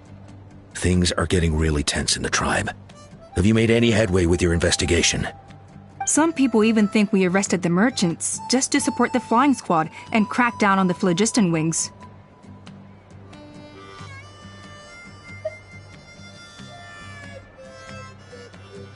We found some promising leads, but there's a major obstacle standing between us and the irrefutable evidence we need. A relic from the Cinder City? So Ochkan's still managing to sow discord, even after all these years. An airborne workshop and a hot air balloon above the trial arena. And that's where you're trying to get to now? Neither phlogiston wings nor a Kukusaur can take you that high up. Do you really think that's where T'Pol is hiding? You know what? There might just be a way. Really? Do you still remember those spouts in the arena? When they were all blocked, the gaseous phlogiston was trapped and unable to flow. But now, it's flowing freely. If we were to block them up again... You mean all of them except the one at the very top of the arena? To build up the pressure there? Precisely. With all the gaseous phlogiston flowing through one spout, it would create a high-pressure wind current. And then we just ride it up into the sky! Yes, it has its risks, but with Chaska's abilities, I think she could manage it. It's an extremely risky approach, but I agree that it's feasible.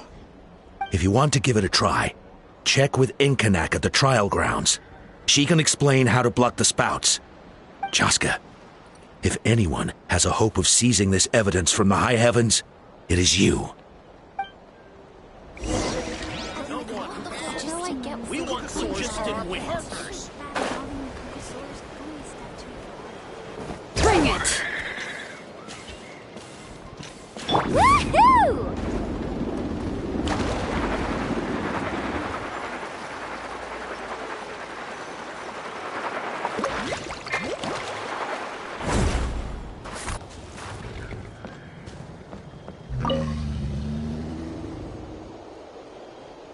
Goodness me, that is a very bold idea. Maybe so, but we have to act fast. What's the quickest way for us to block off the spouts? From a technical perspective, I'd have to advise taking some measurements and carefully planning this out first. But I'm guessing that's not what you want to hear. Then we'll have to take the rough and ready approach. See the solid phlogiston over there? Our prior inspections revealed that some kind of stable structure has formed inside, making it highly damage resistant. It's not without its weak points, but unless they're all struck at the same time, the structural integrity won't be threatened. So, what happens if we do strike them all at once? It'll collapse. Okay, I see where you're going with this. Yeah, you got it. As long as you hit all the weak spots at once from the right angle, the solid phlogiston will fall right on top of the spout and block it up. You're right about rough and ready. Sounds like my kind of plan.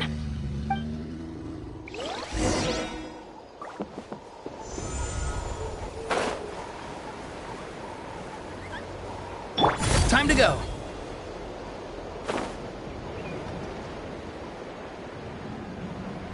Look! There's a chunk of solid phlogiston right over that spout!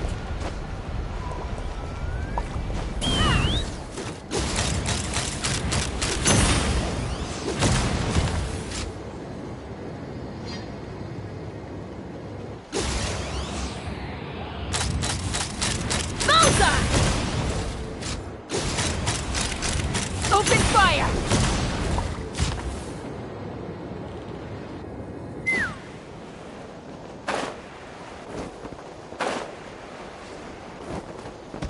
Take me up!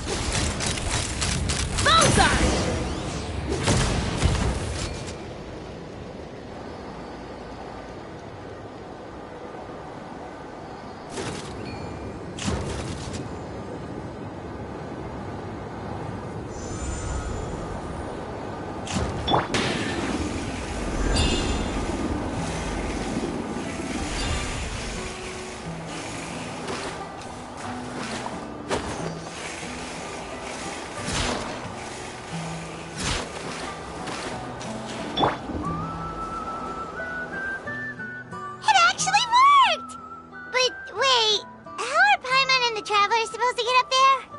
Koya can give you a lift.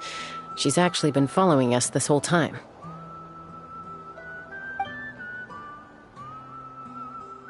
Wow, Paimon didn't notice at all. Well, probably because she didn't want to get too close to humans. Or maybe just me. But right now, we need her power.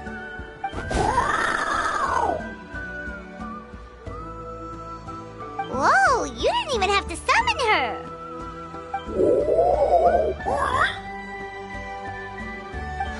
Yes, up there. That's probably where Chime is. All right, let's go have a little talk with this T'Pol. Let's fly!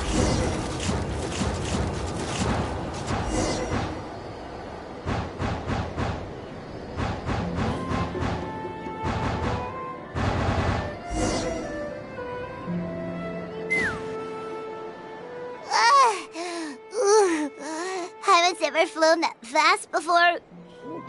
She feels so ready to throw up. Aha. Just as I thought. It might look like a regular hot air balloon from the outside, but up close, it's clearly been heavily remodeled. And sure enough, it only descended below the cloud line because the custom-built machinery malfunctioned. I should be able to figure it out with DePaul's notebook. Thankfully, I know a little DIY from fixing up my guns when they're having issues. That should just about do it.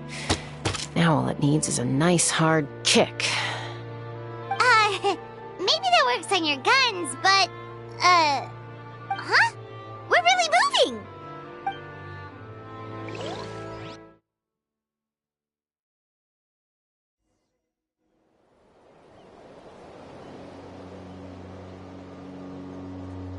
Here it is! The workshop in the sky! Oh, you gotta see it to believe it. Makes you wonder why DePaul even bothers with phlogiston wings when he has tech like this. Well, according to the notebook, the platform beneath us runs on components from the Cinder City. Those can't be mass-produced. Also, I have some doubts about its mobility after seeing how it moved just now. For someone like DePaul who dreams of flying freely, this definitely doesn't cut it. But if he's got that relic, he should be able to make a set of prototype wings for himself, right? Why bother making a whole flying workshop so he can mass-produce them?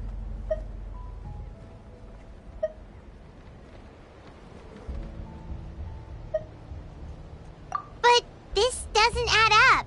If he's already achieved the power of flight, then he must have bigger dreams we don't know about. But what? With any luck, we'll find the answers in his workshop.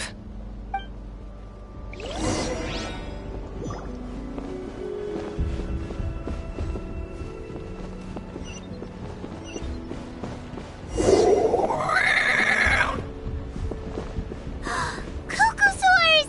Seems like the merchants were right. The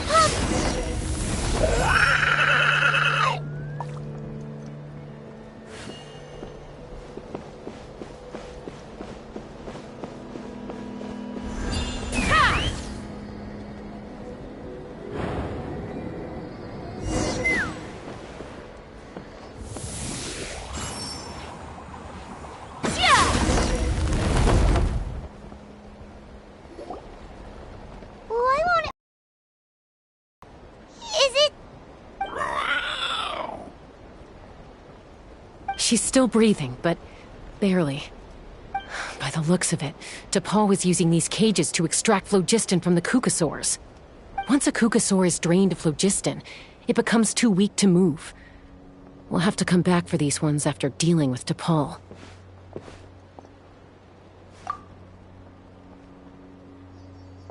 Let me see. Looks like a record of his phlogiston research. Log number 330. With the support of... I was finally able to launch the airborne workshop.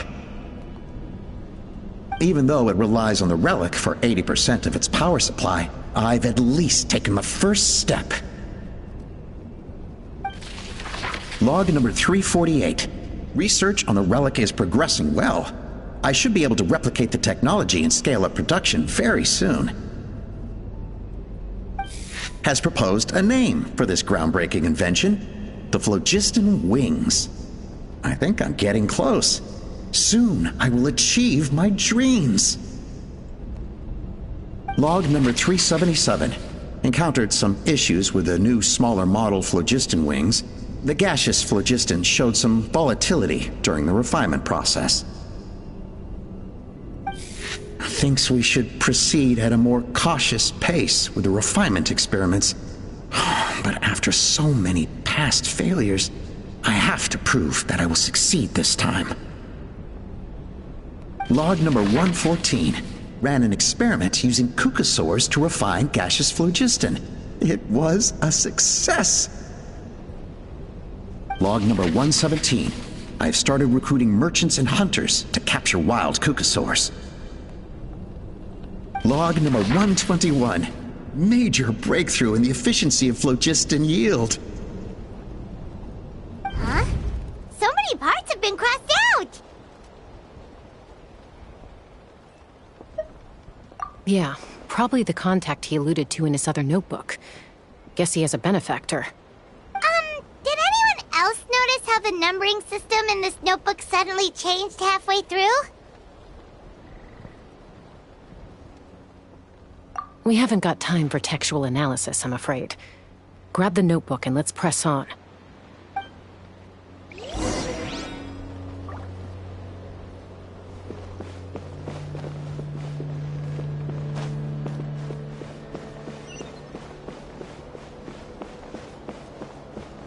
Huh. Never seen one of these before. Looks like this was built with the Cinder City components, too. You're not thinking of giving it a nice hard kick, are you?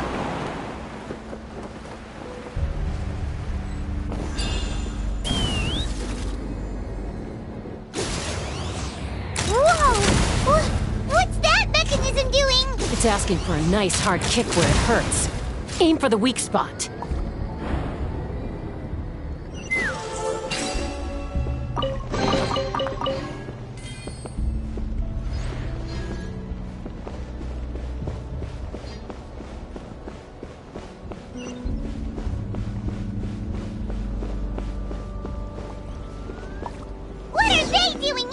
It's T'Pol's henchman. He must have brought them here using the relic in his prototype wings. Watch out!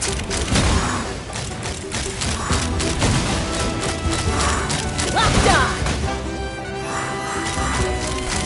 Open fire! Open fire!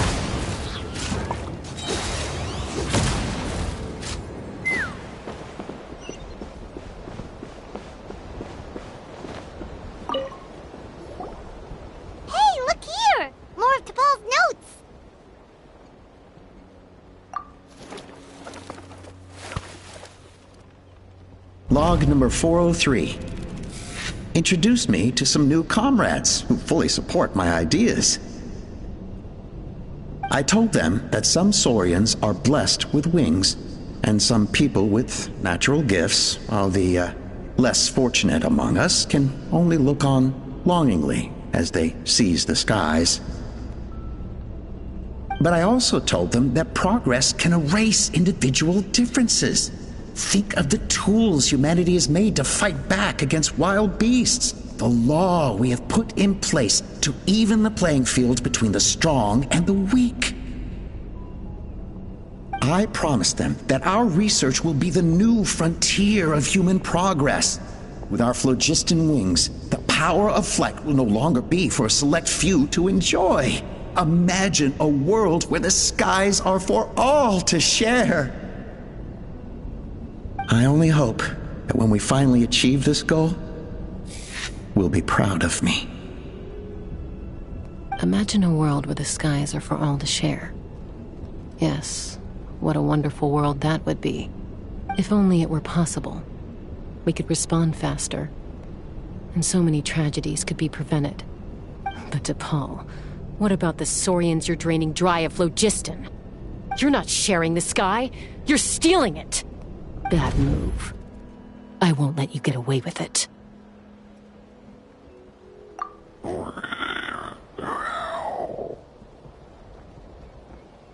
I'm fine. Let's keep moving. I don't think we'll find anything else here.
fly!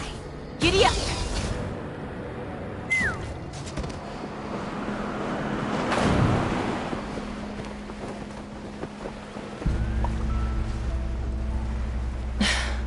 I can't believe he captured so many Kukasaurs.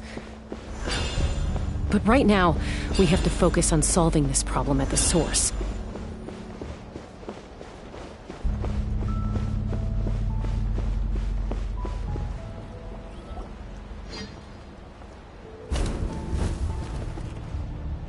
Looks like we've reached the center of the workshop.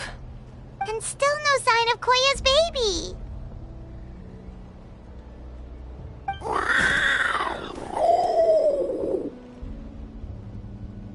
Let's search this area for now. If we still can't find Chime, we'll double back.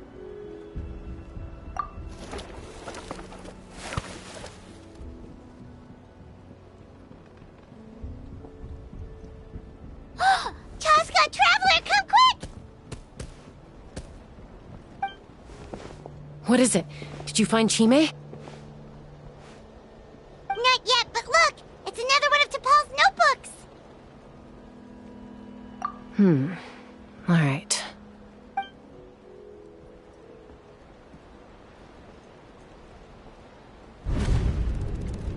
Log number 428.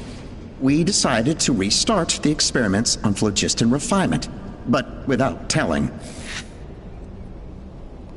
This is the final obstacle to the success of the Phlogiston Wings project. We cannot fall at the last hurdle. Log number 436. Earlier today, suggested using Kukasaurs as an intermediary to extract refined phlogiston. It's certainly feasible, but... Anyway, as long as our secret experiment succeeds, I'm sure won't bring it up again. Log number 443. We will conduct the experiment tomorrow. But birthday is coming up, so hopefully we'll have a birthday surprise for her. Log number 444.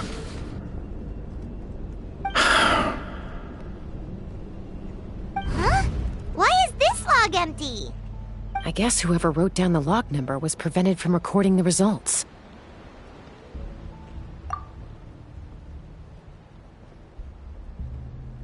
Log number 0. We lost many comrades in the accident. Among them are friends, lovers, and children. But we cannot stop now. We will keep their legacy alive and carry their dreams forward. As of today, we are scrapping the artificial refinement method. Instead, we will focus all our efforts on phlogiston extraction from live Kukasaurs. They are arrogant beasts whose existence in the wild serves no one but themselves. Their true worth lies in their sacrifice for the sake of human progress. To facilitate our operations, we will gradually move the airborne workshop closer to the Flower Feather clan, even as we continue to expand it. All this we do to create a world where the skies are for all of humanity to share. All this we do to make T'Pol's dream a reality. Given the way this is written, not to mention the fact that the numbering has started over from 0, it kinda sounds like this is someone new. Does that mean that T'Pol's already...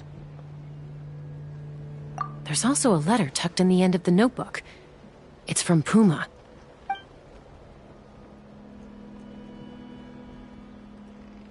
T'Pol, I don't know where you are right now, so I don't know how to reach you. My best bet is to send this letter to the Flower Feather clan. Your father is gravely ill. Oh, I know we've had our differences in the past, but he is still your father. Won't you come and visit him? Please. I know you never liked him and cared even less for me.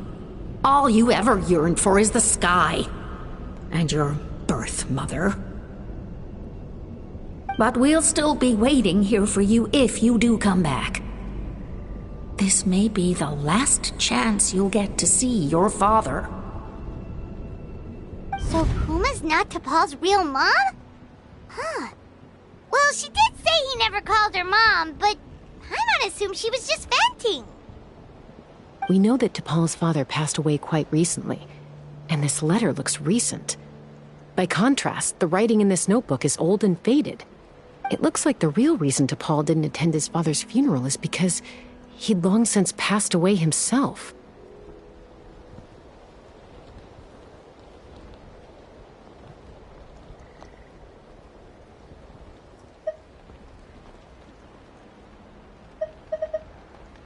If we ask ourselves why this letter was sent to the Flowerfeather clan, why T'Pol always yearned for the sky, and how he got his hands on a relic from the Cinder City, it all points to one answer. That's right. T'Pol was my child. He was born during my days as a wingless wanderer. His birth gave me new hope. I wanted to become the kind of mother who spent her days as a valiant rider, soaring the skies.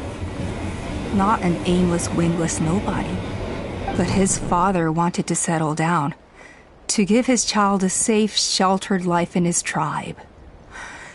We fought about it constantly, until the love we once had for each other was gone. He started a new family, with another traveler who was also looking to return home. And I went back to the Flowerfeather clan, alone. Oppa? I had no idea that despite being raised among the children of echoes, my child still harbored dreams of the skies. Can you imagine, Chaska?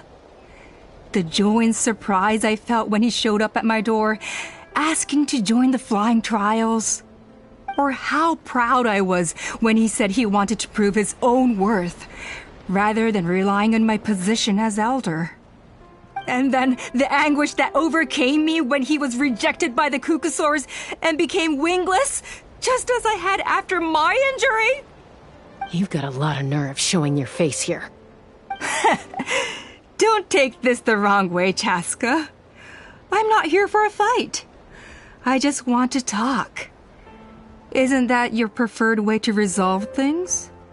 I trust you've learned of T'Pol's wish on your way here. A world where the skies are for all of humanity to share.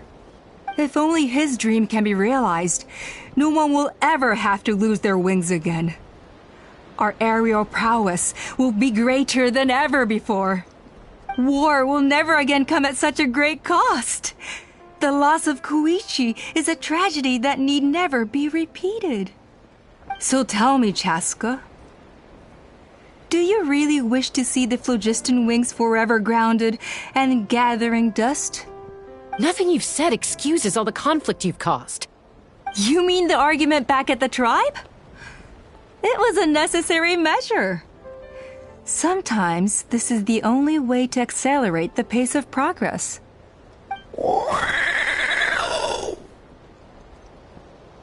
Is a mother harming her children when she coaxes them into swallowing a bitter pill? Of course not.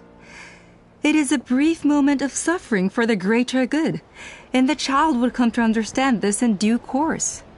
The phlogiston wings are that bitter pill. We will never progress as a tribe if we cling to the scraps the Kukusaurs offer us. Once the people have embraced the phlogiston wings, they will never look back.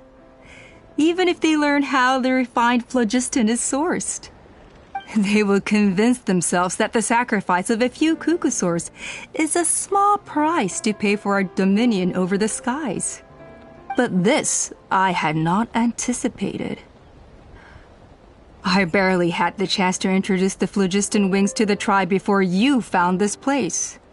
Your plan was hardly foolproof. Yet, it can still be salvaged.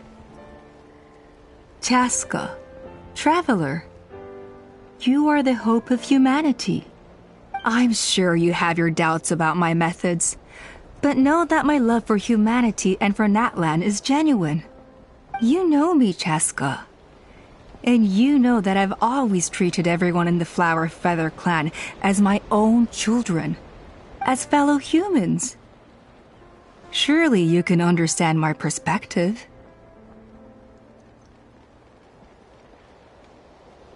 Ulpa, Natlan doesn't belong to humans alone. And truthfully, neither do I.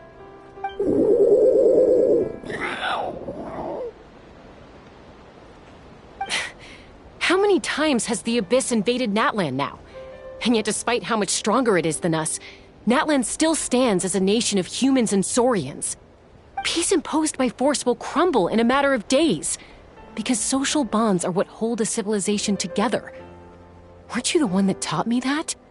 And yet you would break the bond we share with our Saurian companions to take more power for ourselves? That's as stupid as hacking your own arm off to use it as a club. They are wild beasts, driven purely by instinct. How could they possibly understand human social bonds? How did someone like her ever become a writer?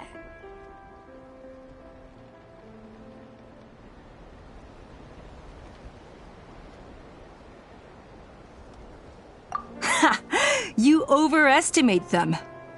They bow to the strong and shun the weak. That's all there is to it. They never gave Tepal a second glance when he was at his lowest, nor me when I returned injured from the Cinder City. It's all about survival of the fittest for them. Plain and simple. They obeyed me once I proved myself stronger than them, but the moment it serves them better, they'll abandon me in a heartbeat. You're wrong, Ulpa. They only reject the wingless because they don't want to fly anyone to their death. Chaska, I will promise you this. Only the unruliest wild cucosaurs will be used for phlogiston extraction. The ones who have nothing else to offer to humanity. Well, that's too bad. Because I know a few unruly wild cucosaurs who don't think that idea is gonna fly. Namely my mom, my sister, and me. And the others? To us, they're friends, family, even children. So if you want to put any of them in one of your cages, you're gonna have to go through us. Is that right? I knew you might be difficult to convince. Maybe this will change your mind.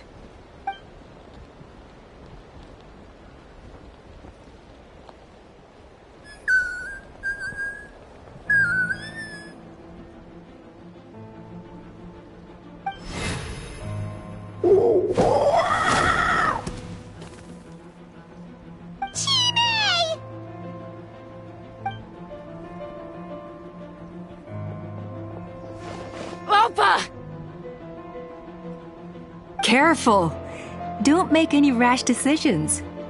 Unless you want to see her suffer. Oh no, that's one of the extraction cages! I told my subordinates to take control of the tribe while I was away. Luckily for them, our strongest warrior and our most powerful ally aren't there to stop it. Take control? What are you planning to do with Mutota and his supporters? Merely accelerate their inevitable downfall. They cannot stand in the way of progress forever. It is not the move I wish to make, but I'm afraid you and your friends force my hand. And since you insist on imposing me too, I have no choice but to keep you here until the dust has settled. So that's what you meant by I just want to talk. You never intended to negotiate. You just wanted to stall us. No, Chaska. I genuinely hoped I could win you over. You are the strongest warriors we have. Put down your weapons, and I promise you that no harm will come to this young Saurian. I just need you to stay here for the next couple of weeks or so, while my people consolidate their power. Then, I will give her back to you, and you'll be free to leave. As long as the majority supports our vision, Even the Pyro Archon cannot meddle in our internal affairs. Your vision is deranged, and the Flower Feather Clan will never support it. You sure about that? Then wait here and see. Time will tell. What do we do? Even if the whole tribe fights back, Mutota's in grave danger! Stop delaying the inevitable! Drop your weapons and get into the cages, now! She's still holding Chime hostage. Is there really no other way?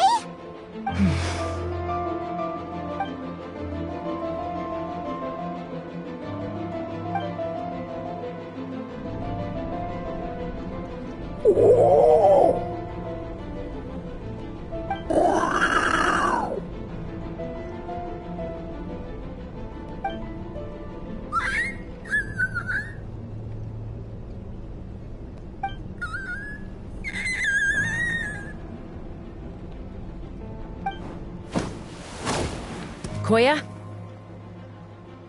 Huh? What are you yapping about?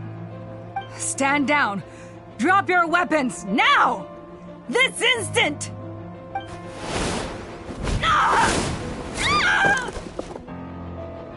No! The relic!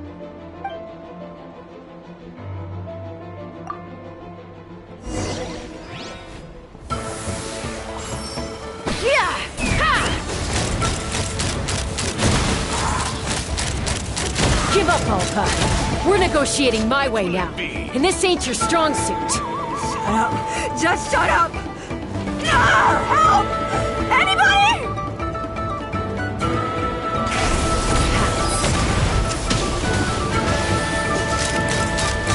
Balthar! Hey, nothing's up with this relic!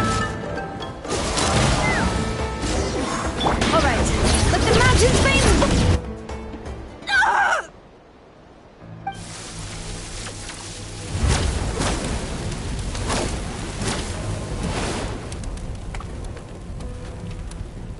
No! What is she doing? She'll bring us all down with her! But why? We stabilized the relic! Maybe it got damaged in the fight. If we don't think of something fast, this whole workshop is gonna fall apart. No. They're directly beneath us. My beloved tribe!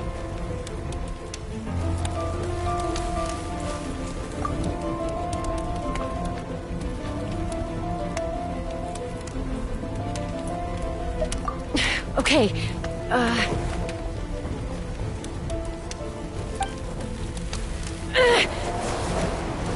It's too powerful. This ain't a toy like last time. I don't think I can just throw it aside.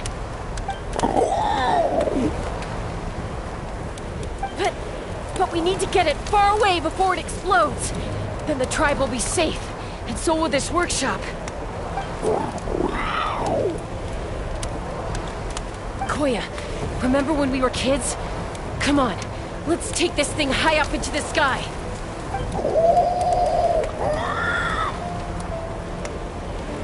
Don't worry, I know I can get rid of it before it explodes. We're talking some surface wounds at most. All I need is for you to catch me at the end, just like old times.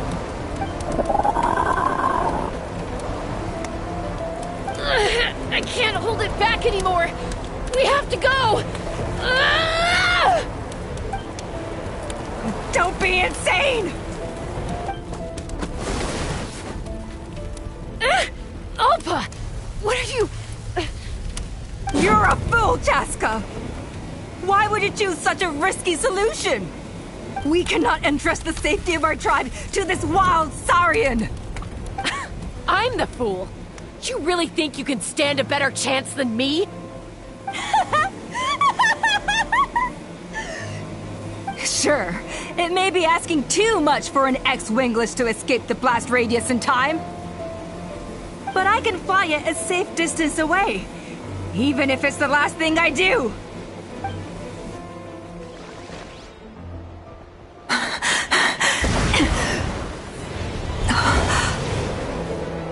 Here, this should be high enough to save the clan. What? You don't get to die a hero today.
Koya, are you hurt? Let me take a look at you. What do you mean, I'm fine? Didn't I tell you to catch me on your back? Why did you try to shield me from the blast?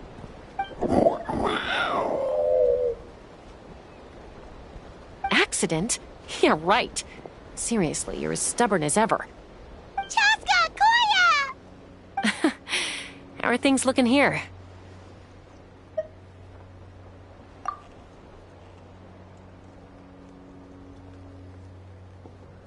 I think that's putting it mildly. I owe you one. Again.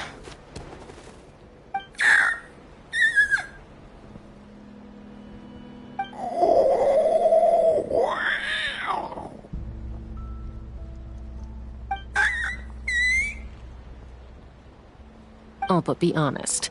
Do you still think Kukasaurs can't form bonds? Mom, I'll figure out the refinement problem. I'll find a way. You don't need to worry about it.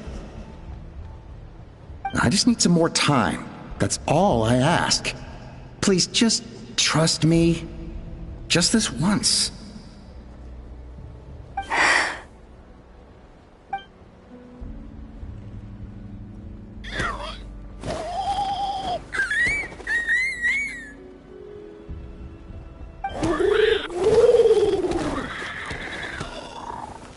The Flower Feather Clan yield to the strong. And it's up to the winners to define what strength means. So it looks like it's my turn to yield.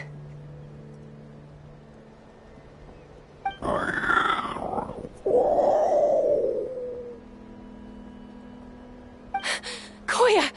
Koya!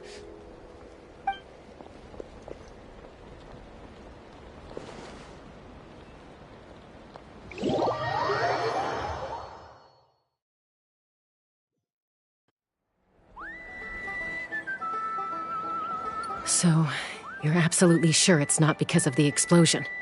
Yes, for the 10,000th time, I'm sure. The blast barely touched her. The reason she fainted was old injuries playing up, compounded by overexertion in recent days. The moment she finally relaxed, all the built-up stress finally caught up with her. And no wonder. Honestly, she's just like you. Anyway, now you know how we feel when you go off risking life and limb. Your mother and I would both appreciate it if you lived less dangerously. You know she wrote to me from the Masters of the Nightwind, just to scold me for not doing enough to keep an eye on you. If she wasn't so busy with work, you can bet she'd come back here and chew us both out in person. I'll find an opportunity to apologize to her. I promise. You'd better. No more avoiding us, okay? And don't get me started on all the checkups you've missed. Got it. Got it. Huh? Koya? You're awake. I'll go let everyone know. Hey, but we're not done talking. What are we gonna do with her, Even after everything that's happened, she still hasn't figured out how to start the conversation with you. She keeps saying, I don't think Koya has forgiven me yet. But if you ask me, she's the one who's scared to open up and have an honest conversation. For all her confidence, she's a very sensitive soul underneath. You'd think as a peacemaker, she of all people would know how to reconcile with her family after a falling out. She must have been a handful growing up. Thank you for being there for her. And of course, thank you for keeping her safe when you were up there in the sky. Koya, Uncle Kuzco, we're here!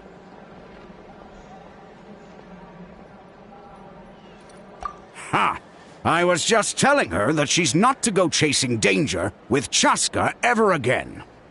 Kuzco, I understand how you must feel. But it's all thanks to Koya and Chaska's efforts that the airborne workshop didn't come crashing down on our heads. Oh, Paimon almost forgot to ask.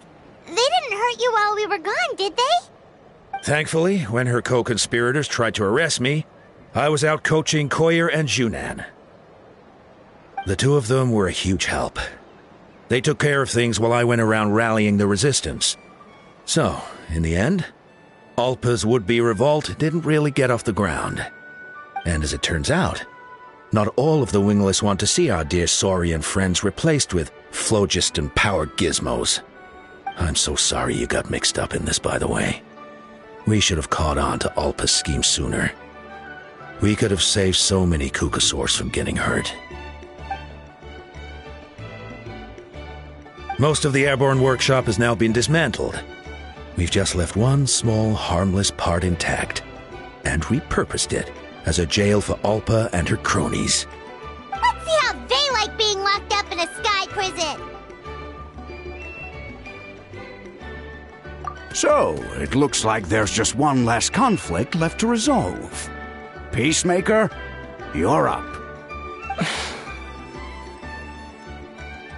I said I had to wait until things had blown over, didn't I? And now they have. But I still have no idea what to say. Koya, I just want to say, I'm sorry for how things went down back then.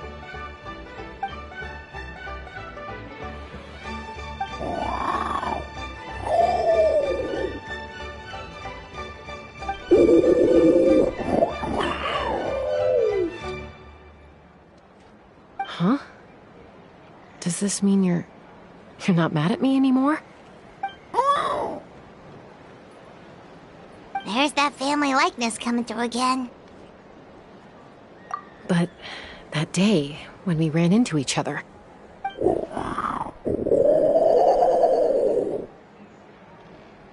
Huh? So then, when did you finally make your peace with it?